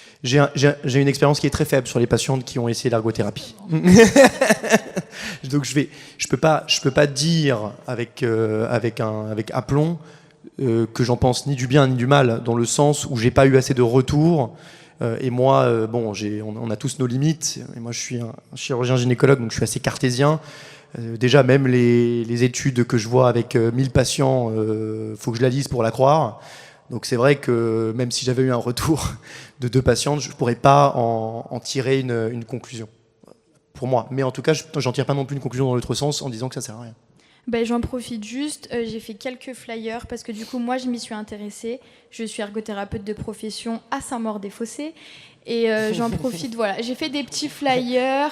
C'est vrai qu'à terme, j'aimerais monter mon cabinet. Et voilà, j'ai fait des études. Au Canada, c'est reconnu et les femmes en voient un vrai bénéfice. Donc, je vous invite à aller lire mon mémoire si vous voulez. Il est publié sur la NFE. Et pourquoi pas voilà, se pencher un peu plus sur cette profession qui, je pense, peut aider chaque femme atteinte d'endométriose et pour laquelle la qualité de vie est altérée. J'en profite pour dire que si vous le souhaitez, vous pouvez faire une demande pour adhérer à la filière. Hein. Il n'y a aucune profession qui sera interdite de postuler. Ok. Bonsoir. Alors, moi, j'ai d'autres questions.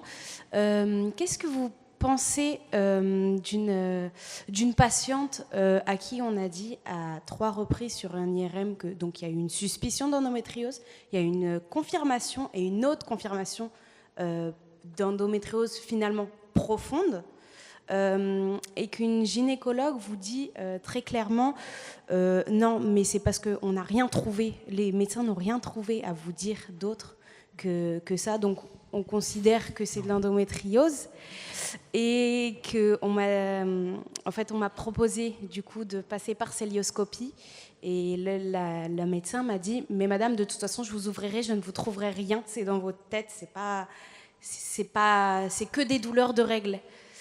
J'avoue que je suis moi je me retrouve aujourd'hui un peu perdue et je ne sais pas si je dois faire un deuxième avis parce que finalement on m'a fait une célioscopie et on m'a dit avec grand sourire, donc vous n'avez rien, donc je suis contente de ne rien avoir, mais finalement quand on me dit de toute façon je vous ouvrirai mais je ne vous trouverai rien, alors que les IRM montrent quelque chose, qu'est-ce qu'on fait ? Enfin, est-ce que c'est... Alors, si je peux me permettre, il ne faut pas trop parler de vous, on est quand même dans une conférence publique, mais c'est pour dire il est important d'essayer de comprendre. Déjà, on commence par la symptomatologie, c'est-à-dire de quoi vous plaignez-vous, de quoi on se plaint. On commence par là. Et à partir du moment où il y a une plainte, une réelle plainte, où nous, on est là pour croire nos patientes et non pas pour les dénigrer, au contraire. On a une plainte et à ce moment-là, on essaie des thérapeutiques, comme je vous l'ai dit. Et si ces thérapeutiques ne marchent pas, c'est dans ce sens-là, on va aller vers l'imagerie. Maintenant, la thérapeutique ne marche pas et l'imagerie dit qu'il y a une suspicion d'une lésion, alors que la thérapeutique ne marche pas. On a de deux choses une, on peut aller vers l'escalade thérapeutique, médicamenteuse, comme vous l'a dit M. Sali, que 15% des patientes ayant une endométriose profonde sont opérées. Toutes les autres, on évite de les opérer pour éviter les complications secondaires. Mais ceci étant dit, quand on a une errance diagnostique, il y a un moment, il faut faire le diagnostic. Parce que si la patiente a mal, s'il y a un doute à l'IRM, il faut y aller. Et si on ne trouve pas, à ce moment, on ira vers la symptomatologie dite fonctionnelle. Ce n'est pas une erreur d'y être allé. Maintenant, là où je me serais méfié, je n'aurais pas annoncé comme ça qu'il n'y a rien. À partir du moment où le radiologue dit qu'il y a quelque chose. Mais maintenant, il faut se méfier des radiologues et il faut faire passer ce dossier en RCP. Parce que très souvent, chez une femme qui a mal, parfois aussi les radiologues sont un peu désarçonnés et vont mettre qu'il y a un épaississement, c'est très classique, du torus. Je ne sais pas si vous l'avez vu, vous avez entendu parler, parce qu'ils veulent trouver quelque chose devant une femme qui est très douloureuse. Presque c'est un devoir moral de trouver quelque chose. Non, parfois il n'y a rien. Et il faut avoir le courage de le dire. Cela ne veut pas dire qu'il n'y a pas une endométriose superficielle. Je vous l'ai dit, M. Sali l'a répété, l'endométriose superficielle ne peut pas être visible ni à l'IRM ni à l'échographie. Et il y a un moment, devant l'escalade thérapeutique, devant les douleurs, on est obligé de faire une célioscopie. Et même si elle est blanche, c'est ce qu'on dit quand il n'y a pas de diagnostic et qu'on ne trouve rien, même si elle est blanche, eh ben, au moins on le sait et on sait quoi dire à la patiente. Et peut-être qu'on l'orientera vers d'autres pathologies et vers d'autres collègues et vers d'autres organes qui peuvent donner des douleurs chroniques. Il y a des douleurs digestives chroniques, il y a des douleurs vésicales chroniques. Donc voilà, il faut quand même passer à autre chose. Mais on ne pourra passer à autre chose que si on est arrivé à la cœlioscopie devant l'inefficacité des thérapeutiques. Donc je ne jette la pierre à personne, il ne faut surtout pas faire ça, parce que c'est un diagnostic qui est parfois très difficile. Et il ne faut pas... Voilà, il faut vraiment aller en fonction des symptômes. Ça, c'est très important. Si en dehors des règles, il y a des douleurs et que pendant les règles, il n'y a pas de douleur, je me méfierai. Et ça nous est déjà arrivé, des femmes qui viennent avec un tas d'examens, alors que pendant les règles, elles n'ont pas mal, mais c'est en dehors des règles qu'elles ont mal. Eh bien non, il ne faut pas dire endométriose, il faut penser à autre chose, par exemple. Elle est suivie à l'interco. Pourquoi pas? Oui, mais bon. J'allais dire, nul n'est parfait. Bonjour. J'ai 4 questions. Pour l'anecdote, ma fille a de l'endométriose, elle n'est pas là, donc je vais demander les questions. Il y a un ordre de questions. La plus importante à ses yeux, c'est le Diogénès n'est pas rentré dans des pilules risquant de donner des méningiomes, mais simplement parce qu'il était donné depuis trop peu de temps. Est-ce qu'il y aura des études complémentaires? Une à une, puisqu'il y en a 4. Vous avez raison, on n'en sait rien pour l'instant. D'accord. Je suis désolé. Non, mais je lui répondrai ça. Voilà, mais on vous le dit, peut-être que dans 10 ans, on nous dira oui, il y a peut-être une augmentation du risque de méningiome. Mais attention, même avec l'augmentation du risque de méningiome, madame, on peut donner des progestatifs de synthèse parce que c'est un sur-risque d'avoir un méningiome qui est multiplié par 5, voire par 10. Mais 10 par rapport à quoi? À 0,02 pour 100 000. D'accord. Donc là, c'est la maman que vous rassurez. Et la fille aussi. Et vous voyez, parce que le méningiome, l'histoire Ok. naturelle du méningiome, c'est entre 0,2 à 0,5 pour 100 000, si je ne me trompe pas. Alors vous multipliez par 5, ça fait 1 pour 100 000, ou allez, 10 pour 100 000, ça ne fait pas beaucoup. Hein. Mais c'est le multiplié par 10 ou par 5 qui a effrayé tout le monde. Tout à fait. Commence-t-on à établir des liens entre intestin irritable et endométriose? Le test salivaire est-il vraiment efficace? Et des essais sur les souris au Japon sur des traitements sont concluants, un espoir qu'ils arrivent bientôt sur le marché. Elle a dû aller gratter. Hein. Bon, non, mais vous avez raison. Je vais laisser pour la thérapeutique, même si j'ai les réponses. Mais le test salivaire, pour l'instant, c'est en recherche. D'accord. Voilà, le MI-RNA, tout ce qui est en train de se produire au niveau salivaire, pour l'instant, c'est la recherche. Ça pourra aider à faire un dépistage, je dirais plutôt une avancée diagnostique, le moins invasif possible, mais tout en sachant qu'on aura toujours besoin de l'échographie, à mon avis, et voire de l'IRM. Et je méfierai, j'irai sur la symptomatologie encore une fois. Est-ce que oui ou non elle a mal pendant les règles? Voilà, point à la ligne, et je commence par là. Si elle a mal pendant les règles, il faut rester simple et pragmatique, on commence par lui donner les médicaments qui suppriment les règles, quel que soit, même si c'est une dysménorrhée primaire. Et on commence par là. Et après, on peut voir toutes les panoplies diagnostiques. Là, j'ai parlé du diagnostic. Je laisse. Alors, sur la façon dont les nouvelles thérapeutiques sont mises sur le marché, quoi qu'on mette en évidence sur une souris, aussi prometteur que ce soit, ça reste une souris. Voilà. Donc voilà, le jour où la souris sera le modèle parfait pour l'être humain, je pense qu'on va s'inquiéter parce que ça veut dire que les souris ont sacrément bien évolué. Mais là, pour le moment, c'est vraiment pas le cas. Donc en fait, quelque chose qui a été mis en évidence sur des souris qui sont en plus des souris qui sont modifiées elles-mêmes pour avoir la pathologie. Et ensuite, on est vraiment, c'est du balbutiement de traitement. On peut que espérer, mais en vérité, des études avec des médicaments, que ce soit par exemple les antagonistes, mais les agonistes de la GnRH qui sont actuellement en cours d'évaluation, ils sont extrêmement chers. Donc, ils sont autorisés dans certains pays. Hein. C'est juste qu'en France, tout est remboursé. Donc, comme tout est remboursé, tout est soumis à évaluation par les pouvoirs publics avant une mise sur le marché, une autorisation de mise sur le marché, un bénéfice rendu et un remboursement. Donc, ça prend beaucoup plus de temps. Maintenant, là où ils sont utilisés, c'est pas non plus miraculeux. On n'est pas en train de passer à côté d'un traitement qui est miraculeux, je préfère le dire. Voilà, c'est clair. On peut que espérer. Et je sais plus, c'est quoi l'autre question, pas les souris? Oui, je reprends les questions, parce que là... Comment peut-on établir des liens entre intestin irritable et endométriose? Alors, sur le lien de causalité, c'est difficile. Il semble, ce sont des pathologies qui vont potentiellement s'intriquer, même si je ne dirais pas qu'il y a un lien de causalité direct. Après, déjà sur la physiopathologie du syndrome de l'intestin irritable, c'est pas quelque chose d'évident. Sur l'endométriose, c'est pareil. Si vous voulez, l'endométriose, indépendamment des symptômes cycliques, ça c'est une évolution qui se voit très, très fréquemment.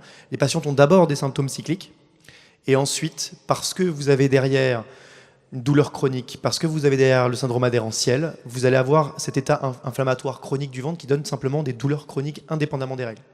Ça c'est donc, et tout, vous l'avez vu dans les schémas, tout est connecté. C'est-à-dire que là, vous avez le rectum, parce que là, nous on gonfle avec du ventre, mais normalement, le rectum, en fait, tous les organes sont très proches les uns des autres. Si vous avez quelque chose qui s'inflamme, vous pouvez avoir une inflammation de continuité entre les organes. Donc, il y a souvent une association, sans qu'un lien de causalité soit évident, en tout cas sur le mécanisme physiopathologique. D'accord. Bah voilà. Enfin, la question la plus importante, c'était sur la pilule. Sur la pilule, je rebondis effectivement, mais ça fait toujours peur parce Ouais, que dans les médias, il y a marqué méningiome. Et encore une fois, c'est un risque relatif x5 lorsque le médicament est pris pendant au moins 5 à 6 ans à posologie maximale. Donc déjà, ça demande quand même... Voilà. Et c'est déjà une rareté à l'échelle de la population générale. Si vous multipliez par 5, ça reste encore une rareté. Je ne dis pas que ça ne demande pas une surveillance accrue, et c'est ce qu'on fait maintenant. On continue à les prescrire, mais on fait une IRM avant, et on fait une IRM intervallaire à 5 ans. D'accord. Merci bien. Je vous en prie. Oui.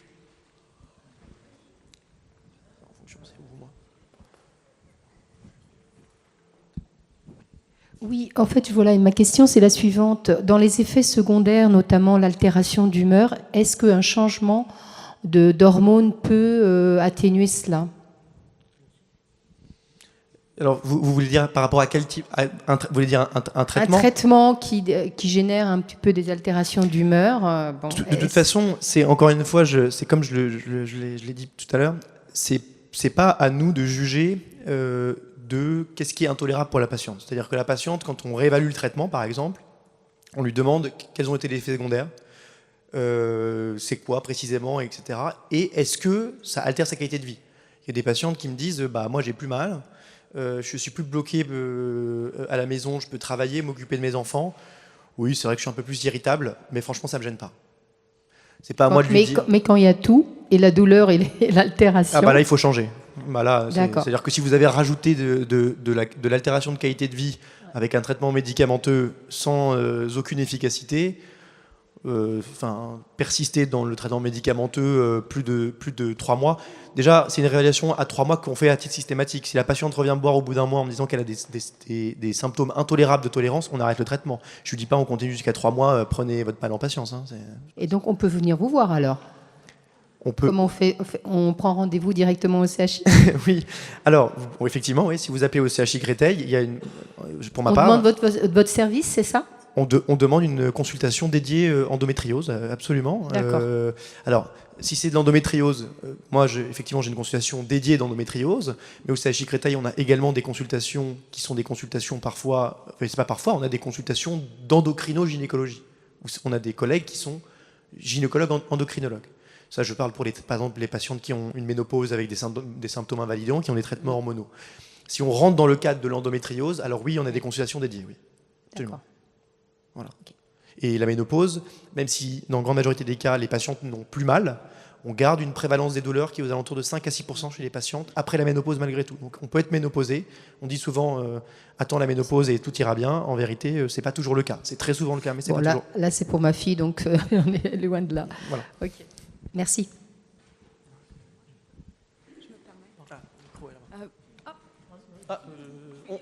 On n'oublie pas. Bonsoir. Une endométriose profonde sous-péritonéale postérieure à 49 ans et demi. Découvert à 49 ans et demi. Oui, et quelle est la question? Qu'est-ce que c'est une endométriose profonde sous-péritonéale postérieure? Regardez. Là, vous avez un ligament hétérosacré. En dessous, si vous avez le développement de l'endométriose, c'est une endométriose profonde. L'endométriose superficielle, c'est vraiment la petite tache superficielle, très très superficielle. L'endométriose profonde, elle va rentrer en dessous du péritoine. Et qu'est-ce qu'il y a en dessous du péritoine? Par exemple, ici, il y a le rectum. Là, c'est le ligament utérosacré. À côté, en profond, il y a l'urtère. C'est ce qu'on disait tout à l'heure. Rectum, en 2012, j'ai eu 3 opérations de... C'est moi. Oui. C'est toujours moi. En 2012, j'ai eu 3 opérations de fistule anale haute, très haute. 3 opérations et j'ai dit, il n'y en aura pas une 4e.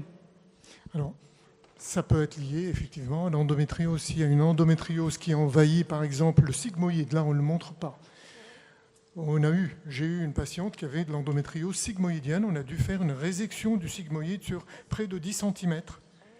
Parce qu'il faut prendre vraiment à distance. Il faut vraiment, quand on fait cette résection, après suturer en tissu sain pour éviter les récidives et pour que ça suture bien. Et parfois, on est obligé de protéger, c'est-à-dire faire une colostomie en amont pour que ça cicatrise bien et resuturer après et réintégrer la colostomie. C'est vrai que ça peut être très complexe. Mais c'est ça l'endométriose profonde. Et ce que vous avez vu, c'est une endométriose profonde. Le postérieur, c'est juste en fait, c'est en arrière. Vous me parlez? Oui, oui, tout à fait. Oh, pardon, autant pour moi. Il n'y a pas de mal. Comme je vois que... Non, il n'y a pas de mal. Oui. Juste, postérieur, ça veut juste dire que c'est à l'étage postérieur. En fait, on divise le pelvis en 3 parties. Postérieure, moyenne, on va dire la moitié de l'utérus, et antérieure avec la vessie. C'est juste de la description de localisation de lésion. Ça peut être profond partout. Oui. D'accord. Comment vous allez me répondre? Non, parce que j'en ai plusieurs. Bonsoir. Est-ce que l'endométriose est une maladie auto-immune? Justement, c'est ce que je disais au départ, on ne sait pas. Il y a certainement des interactions immunitaires, mais pour l'instant, ça ne prend pas le chemin d'une auto-immunité. Il y a des altérations immunitaires qui font que, pour que la cellule qui n'est pas à son endroit puisse se nicher, il faut qu'il y ait un hôte qui l'adhère et qui l'accepte. C'est pareil que la cellule cancéreuse. Ce n'est pas un cancer, attention. Mais c'est pareil, c'est-à-dire que c'est une cellule qui n'aurait pas dû être là et qui doit être détruite. Or, elle n'est pas détruite, elle se développe un moment, elle perdure. Et puis après, elle se fibrose parce qu'il y a du sang, etc. Et donc, il y a un système immunitaire de tolérance qui fait que cette cellule se développe là, elle ne doit pas se développer. Mais ce n'est pas de l'auto-immunité, ce n'est pas des anticorps qui vont aller vous détruire, non. C'est une cellule qui n'est pas à sa place et qui ne se développe pas à sa place. Est-ce que c'est une maladie nouvelle ou vieille ou qui date de la nuit des temps? Qui est très très vieille. Qui est très vieille. Tout est une question de à partir de quand on a commencé à faire le diagnostic.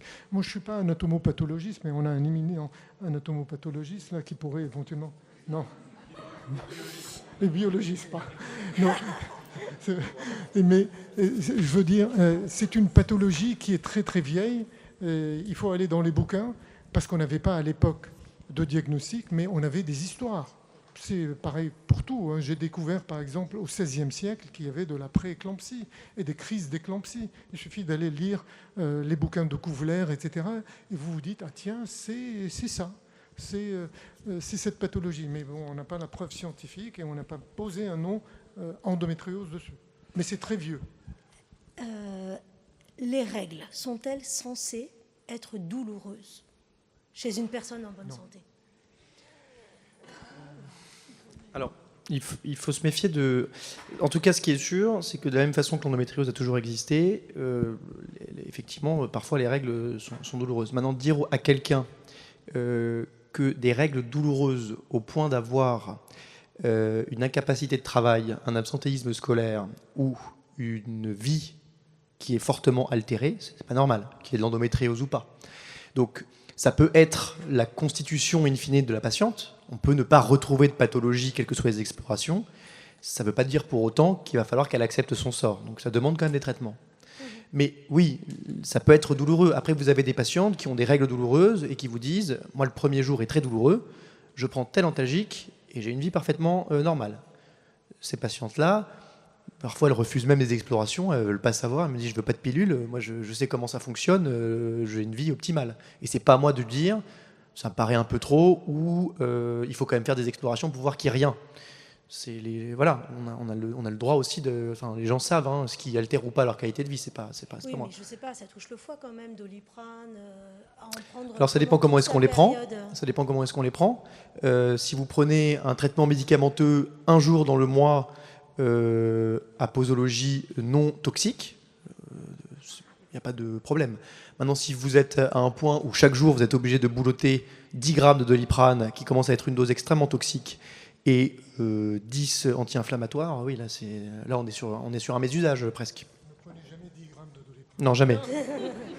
En général, jamais. De toute façon, ça peut se finir en greffe rénale. D'ailleurs, en première intention, quelqu'un qui a des règles douloureuses, c'est plutôt Doliprane ou un anti-inflammatoire? Alors, Antadis, en général, moi, ce que je conseille aux patientes, c'est de commencer par le Doliprane, qui est quand même quelque chose qui est extrêmement accessible, qui fait pas trop peur, etc. Associer le Doliprane et l'Antadis ou l'ibuprofène sur les règles, j'entends sur une courte période, n'est pas problématique. Là, encore une fois, je parle d'une patiente jeune, lambda, pas une patiente qui a eu un antécédent d'ulcère gastrique. Là, on rentre dans des considérations qui sont différentes. Hein. Mais associer les deux est tout à fait possible. On commence effectivement par le Doliprane, parce que si elle a une réponse au Doliprane avec 2 grammes de Doliprane par jour pendant 2 jours pendant les règles et que c'est nickel, c'est globalement plutôt optimal. Si finalement il faut mettre un anti-inflammatoire en plus et que c'est optimal, eh ben on le fait. Mais on commence toujours par ce qui va être le moins agressif. L'anti-inflammatoire, même à petite dose sur très long cours, a plus d'effet au niveau de la muqueuse gastrique. quelle est la période pendant... parce que vous avez parlé de douleur en dehors des règles, c'est pas normal. Cette période de règles pendant lesquelles on peut être douloureuse, elle dure combien de temps au final Tout le monde est différent. Ah oui. C'est comme le vieil adage du cycle de 28 jours. Ça c'est dans les bouquins et c'est presque pour faire peur aux gens. Mais une femme, c'est pas une horloge. Déjà, le cycle sexuel féminin, comme n'importe quel cycle hormonal, est quelque chose de dynamique. Donc vous allez avoir des fluctuations suivant les règles. Il va être impacté, on l'a vu récemment avec le Covid et les vaccinations Covid, il va être impacté parfois par des stress psychologiques et des stress physiques. C'est comme le cycle hormonal de la thyroïde ou des surrénales. Vous allez avoir des réponses à un cycle. Donc le truc des années 70, une femme est une horloge, ça n'existe pas. Ça. C'est le cycle féminin, c'est comme le cycle de tous les cycles, il est fluctuant. Donc il n'y a pas de normalité sur la durée où doivent durer les règles. La seule chose qui n'est pas normale, c'est lorsque les règles impactent la qualité de vie. Maintenant, on peut avoir des règles douloureuses, ne pas avoir de l'endométriose, comme je vous l'ai dit. Ça peut être une dysménorrhée fonctionnelle. Ce qui se passe chez les jeunes filles, et petit à petit, ça va en diminuant, en décroissance. Comme ça peut apparaître aussi à l'âge de 40 ans chez les femmes qui ont eu plusieurs enfants et qui ont ce qu'on appelle de l'adénomiose. Et là, les règles sont très douloureuses et très abondantes. Et ce n'est pas de l'endométriose péritonéale. C'est tout à fait autre chose et la prise en charge n'est pas la même. La thérapeutique n'est pas la même et qui est, entre guillemets, beaucoup plus simple dans la prise en charge qu'une véritable endométriose péritonéale, superficielle ou profonde, qui, elle, est beaucoup plus complexe à prendre en charge quand elle est symptomatique. D'accord ? Oui. Est-ce que d'ailleurs, il y a un facteur, c'est multifactoriel, j'imagine, l'endométriose. Donc dedans, on met quoi? La génétique, l'environnement L'environnement, je ne sais pas, mais les antécédents familiaux, oui.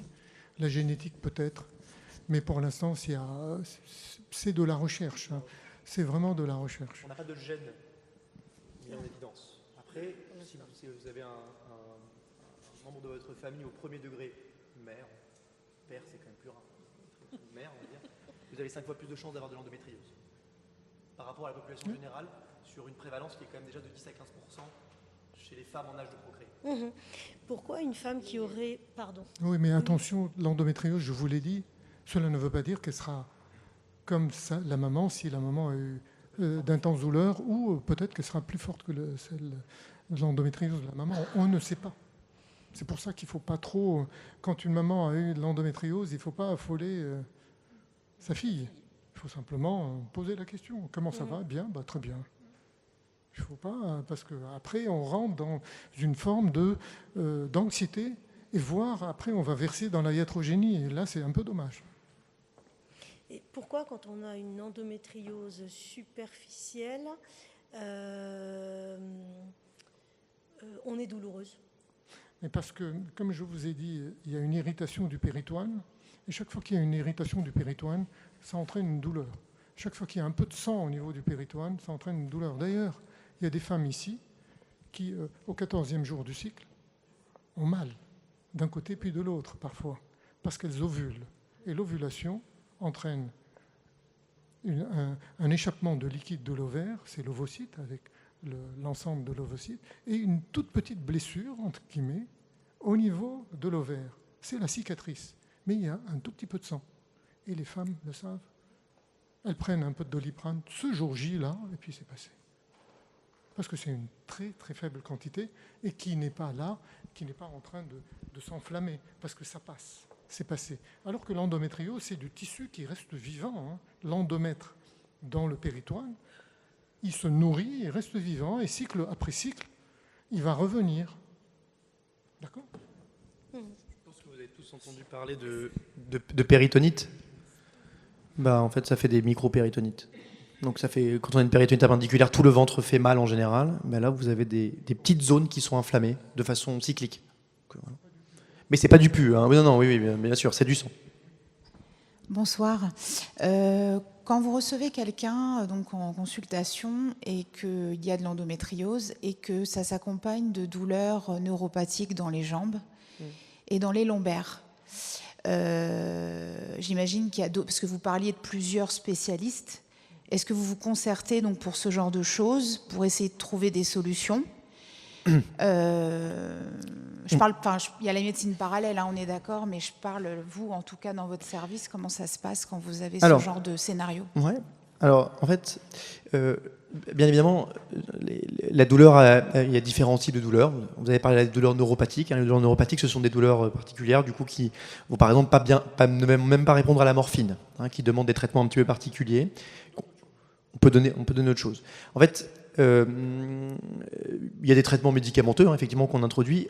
Dans tous les centres de référence, y compris le nôtre, on a des consultations douleurs qui sont dédiées, qui sont par exemple chez nous faites par des anesthésistes, d'accord, et qui mettent en place. Alors, moi en général, quand je vois une patiente qui a une douleur neuropathique, parce que ça se diagnostique sur l'interrogatoire, elle décrit la douleur. Effectivement, c'est des douleurs qui vont se projeter. Ça peut être dans le membre inférieur, ça peut être des vulvodynies, c'est-à-dire parfois les patientes ont des douleurs qui sont de type neuropathique au niveau de la vulve, même quand elles s'assoient, ça peut arriver. J'introduis quand même toujours un traitement parce que je ne dis pas à la patiente je vous envoie en consultation douleur, et puis dans l'intervalle, voilà. J'essaye quand même un traitement de première intention des douleurs neuropathiques que je lui prescris. Et en général, je l'adresse à mes collègues, puisque maintenant, de consultation douleur, à qui je demande un avis et une consultation spécialisée pour que la douleur soit réévaluée, toutes les composantes par un spécialiste de la douleur, qui éventuellement parfois met également en place, maintenant on a des TENS, de l'électrostimulation, pour essayer d'améliorer les choses. Mais oui, après c'est la chance qu'on a dans les centres de référence, c'est-à-dire qu'on a tout. Si j'ai un problème de procréation médicalement assistée, je peux demander à un collègue. J'ai des consultations douleurs dédiées, j'ai des chirurgiens digestifs, j'ai des gynécologues, mais voilà. Parce que j'ai vu un médecin de la douleur il y a assez longtemps, dont je ne citerai pas le nom, qui m'a prescrit un traitement assez fort, qui ne m'a rien fait. Et apparemment, elle est plutôt renommée dans son domaine. Donc j'ai arrêté. Moi, on ne m'a pas trouvé de solution pour cette partie douleur neuropathique. Et on m'a souvent dit que c'était dans ma tête. Voilà. Oui, et que c'était normal, parce que j'étais une femme, c'était normal d'avoir mal au ventre. Oui.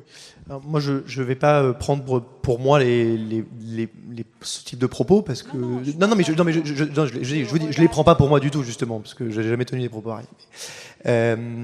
J'ai bien compris que vous n'aviez pas la même approche. Hein. Vous ne vous sentez pas visé. Non, pas du tout. Je pense que c'est bien de le partager, parce que je pense que je ne suis pas la seule à avoir entendu ce genre de choses. Non, je suis plutôt peiné que vous ayez eu ça. Pour vous dire, franchement, ça a a été très dur. Hein. Alors je sais pas très bien qui est bon. On va pas. Je vais pas. C'est pour ça que je cite pas de nom. Vous avez raison. Vous avez raison. Ce qui est sûr, c'est que je pense qu'il faut, malgré votre expérience, là c'est un conseil. Je rentre pas dans le dossier médical parce que ce serait un petit peu bizarre. Mais un conseil, je pense. J'essaye de rester dans le général, mais bon. Il faut pas rester, je pense, sur cet échec. Maintenant, je parle pas que du CHI Créteil. Hein, je parle de tous les centres de référence, que ce soit, en tout cas, ceux avec lesquels moi je travaille au sein de la filière, par exemple. ont des centres douleurs où il y a plusieurs personnes et où les dossiers sont passés en staff et on rediscute. Une douleur neuropathique, quand elle est décrite par une patiente, quand elle décrit une douleur neuropathique, c'est quand même difficile de l'inventer. Parce que la description, en fait, elle est vraiment typique. Donc, bon, Donc moi je me permets pas, mais encore une fois, je pense que s'il y a eu ça, il faut pas rester parce que pour le coup c'est très invalidant. Enfin, je pense. Mais c'est pour ça que je suis venue à la Oui, conférence. j'entends bien. Ça prouve que je... Et donc il faut reconsulter, bien évidemment, de toute évidence, pas le professionnel avec qui vous avez eu cette expérience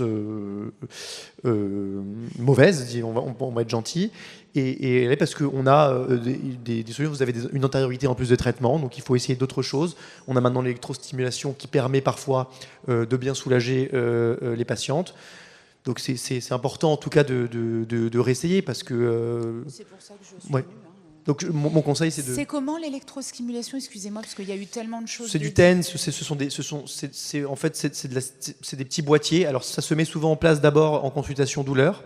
Ah oui, je vois ce que c'est. Voilà. Oui, ça s'essaye. Je vous dis pas que ça va marcher, parce que moi je me permets jamais de dire aux gens ça c'est miraculeux. Mais en tout cas, il y a des choses, il y a des possibilités, et au minimum une réévaluation, parce que même si probablement vous avez malheureusement, comme beaucoup de patientes avec des douleurs chroniques, appris à vivre un peu avec les douleurs, c'est pas quelque chose de normal en fait. Donc je dis pas qu'on trouve une solution, mais je dis qu'en tout cas il y a probablement, et c'est certain, rien dans votre tête, et que ça demande quand même de retourner pour une réévaluation au minimum. D'accord, ok, bon bah c'était juste... Merci.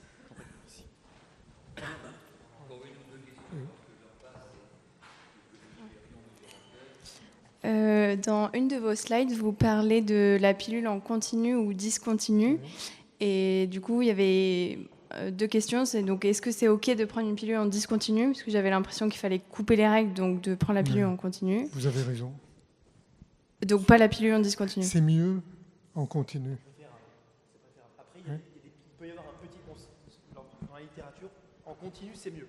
C'est plus efficace. C'est pas que c'est plus efficace. En discontinu, on peut avoir... Et vous avez des patientes qui ne veulent pas ne pas avoir leurs règles. Et donc c'est difficile, même si après information on leur explique que c'est juste des règles qui sont coupées, qu'il n'y a pas d'accumulation, etc. Vous avez des patientes pour qui même culturellement, je parlais ici au CHI Créteil, c'est pas du tout péjoratif ce que je dis, mais pour qui culturellement ne pas avoir les règles, c'est même quelque chose d'inconcevable. Vous n'allez pas lui dire, vous n'allez pas faire un choc culturel en plus de la consultation où vous lui annoncez une pathologie. Parce que là, on rentre dans quelque chose où c'est du traumatisme, c'est pour traumatiser les gens. Donc oui, vous pouvez essayer la discontinue, mais vous savez déjà que vous risquez d'avoir un moins bon effet. Ça ne veut pas dire que vous allez avoir un effet nul, mais vous aurez probablement un effet qui est moindre en termes d'amélioration des symptômes. D'accord. Et donc du coup, si la patiente prend la pilule en continu... Après, là, je crois que vous n'avez pas trop parlé des effets secondaires sur les spottings ou les trucs comme ça. Alors, comment on peut faire? Sur la pilule œstroprogestative en continu, les spottings, c'est relativement rare. Sur les progestatifs, oui, c'est vrai, il faut changer. Si les spottings sont invalidants, encore une fois, c'est comme tout ce que je dis à chaque fois, c'est vraiment une question de tolérance de la patiente et de comment est-ce qu'elle vit les choses. Les patientes qui me disent, moi j'ai quelques spottings, quelques traces, mais franchement par rapport à avant, rien à voir, je veux pas bouger. C'est pas moi qui lui dis, mais ce que vous me décrivez, c'est quand même un peu bizarre, les spottings, ça a l'air horrible. Si elle me dit que c'est pas horrible, je ne bouge pas. Si elle me dit que c'est très invalidant, on change. Parce que c'est pas dangereux. Non, pas du tout. Non, ça veut dire que c'est pas très bien contrôlé et que vous avez une espèce de petite desquamation endométriale un petit peu permanente avec des petites pertes brunâtres, c'est ça les spottings. Ça veut dire que déjà le sang a le temps de coaguler. C'est pas très grave, on n'est pas en danger, on se régénère. Mais c'est surtout que pour la qualité de vie et qualité de vie tous les jours et parfois qualité de vie sexuelle aussi, c'est pas fantastique pour les patientes d'avoir des petits saignements tout le temps. Et la différence entre les deux pilules, œstroprogestative et progestative, c'est quoi? Il y a des œstrogènes dans l'œstroprogestatif. Okay. Voilà, c'est tout. L'œstrogène fait que ça entraîne plus de contre-indications. Par exemple, on ne peut pas le donner aux patientes qui sont... on ne peut pas. De plus de 35 ans, on évite les patientes fortement tabagiques, les patientes obèses, les patientes avec des antécédents de phlébite ou d'embolie pulmonaire. On va éviter les œstrogènes. On va aller plutôt vers du progestatif. Voilà.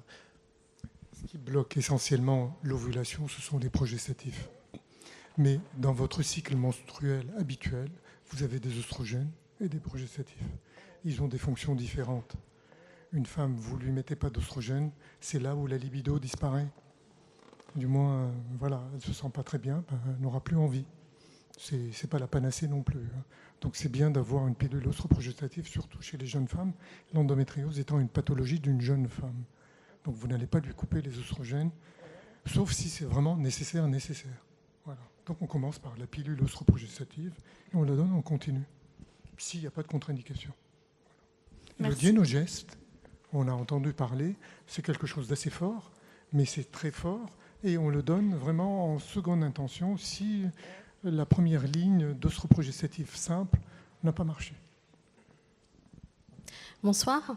Quel est votre avis concernant la pose du stérilet, justement, pour calmer l'inflammation, si on est plutôt réticente quant à la prise de la pilule en continu, parce que mal tolérée, parce que crainte des effets indésirables?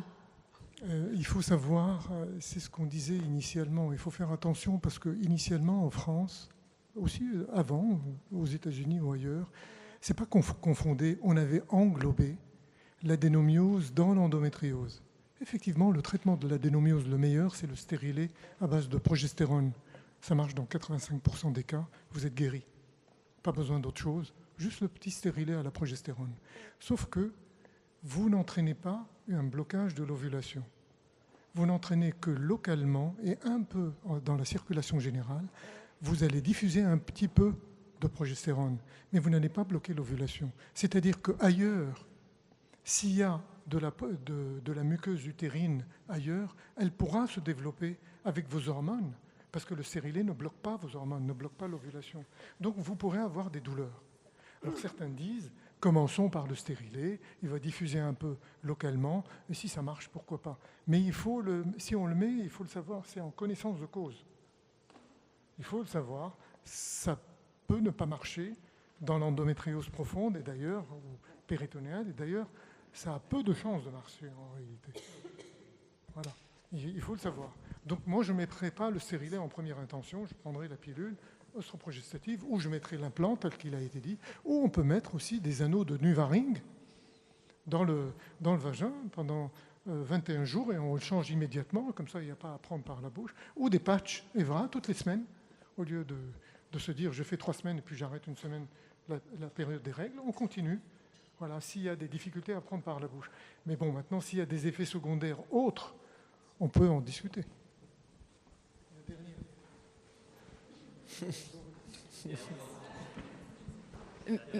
D'accord, merci beaucoup de patienter, enfin, en tout cas de rester un peu plus longtemps. Merci pour cette présentation. Je rebondis par rapport au Nuvaring.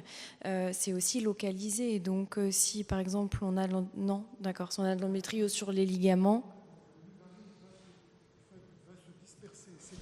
C'est une contraception, le Nuvaring. Donc il va passer dans le sang et bloquer votre ovulation. Donc il passe partout le Nuvaring. C'est pas une action locale. C'est pas comme le stérilet alors? Non. D'accord, très bien. Le Nuvaring a une action générale, okay. Voilà, mais c'est mis au fond du vagin. C'est une action contraceptive aussi par ailleurs. Mais au lieu de prendre 3 semaines, vous le laissez 21 jours. Au lieu de le laisser 25 jours, ben vous l'enlevez, vous en remettez un autre. Okay. Et ça continue, et vous bloquez l'ovulation, et donc vous n'avez pas de règles. D'accord, ok. Il y avait aussi une interrogation quand vous présentiez les pilules égales dangereuses avec un point d'interrogation. Est-ce que vous avez des réponses à ça? C'était simplement pour dire que le prendre en continu la pilule n'est pas dangereux. En tout cas, dans la littérature, il n'y a pas la prendre en continu, ça n'entraîne pas de stérilité ou plus de cancer ou de choses comme ça. D'accord ? Parce que souvent, c'est ce qui est retrouvé. Moi, je vous le dis parce que ça m'arrive de faire des recherches Google pour voir ce que les gens y voient. D'accord. C'est important de temps en temps quand même. Ouais. Ça me permet d'avoir une visualisation de quand on tape le mot, qu'est-ce qui apparaît en premier. C'est pas toujours exceptionnel. Je dis pas que tout est, mais c'est toujours difficile de faire la part des choses sur Internet. Ouais. Mais c'est pas dangereux, d'accord. En tout cas, s'il y a un bénéfice par rapport aux douleurs, par rapport à la qualité de vie, il faut pas s'en priver. Je signale aussi quand même que, mais je le fais aussi, le terme de stérilet théoriquement devrait être banni, puisque ça ne stérilise personne. Oui. Non, mais c'est pas que vous, parce que moi aussi ça m'arrive théoriquement on parle de dispositifs intra-utérins, soit au cuivre, soit aux hormones, d'accord. Voilà. Mais c'est juste pour éviter, parce que souvent on dit stérilet dans l'imaginaire, on pose des stérilets à des patientes, alors non vierges de 17 ans si elles le désirent. D'accord. Okay. Et laquelle en premier aussi, vous disiez laquelle en premier pour le... Là, c'est ce que je dis dans le diaporama, c'est en fonction de la patiente, de son désir, de son antériorité, de ce qu'elle veut comme type de contraceptif. Ça, c'est pas du tout... Il n'y a pas de... Voilà. La moins chère, La moins chère, oui. Oui. C'est un facteur. On ne va pas faire de la pub, mais il y a des vieilles pilules qui marchent très bien, qui commencent par un A ou par un M. Ah, bah déjà, c'est un facteur des qui bons rentre conseils, en compte. Merci. Je vais y arriver, non, Merci. Ouais, c'est bon. C'est bon. Ouais. Oui, c'est bon. Deux mots pour terminer. D'abord, pour remercier très vivement le professeur Adan et le docteur Sali pour leur brillante conférence à la fois pédagogique et très documentée. Pour la discussion, merci pour vos nombreuses questions. Et je vous signale que la conférence et la discussion ont été enregistrées, donc vous pouvez les retrouver en audio uniquement, mais pas en vidéo, sur le site de la ville. Voilà. Donc, pour ceux qui veulent revivre cette conférence, vous pouvez le faire. C'était avec l'autorisation. Merci pour cette invitation. Et puis, mesdemoiselles, n'hésitez pas. Hein.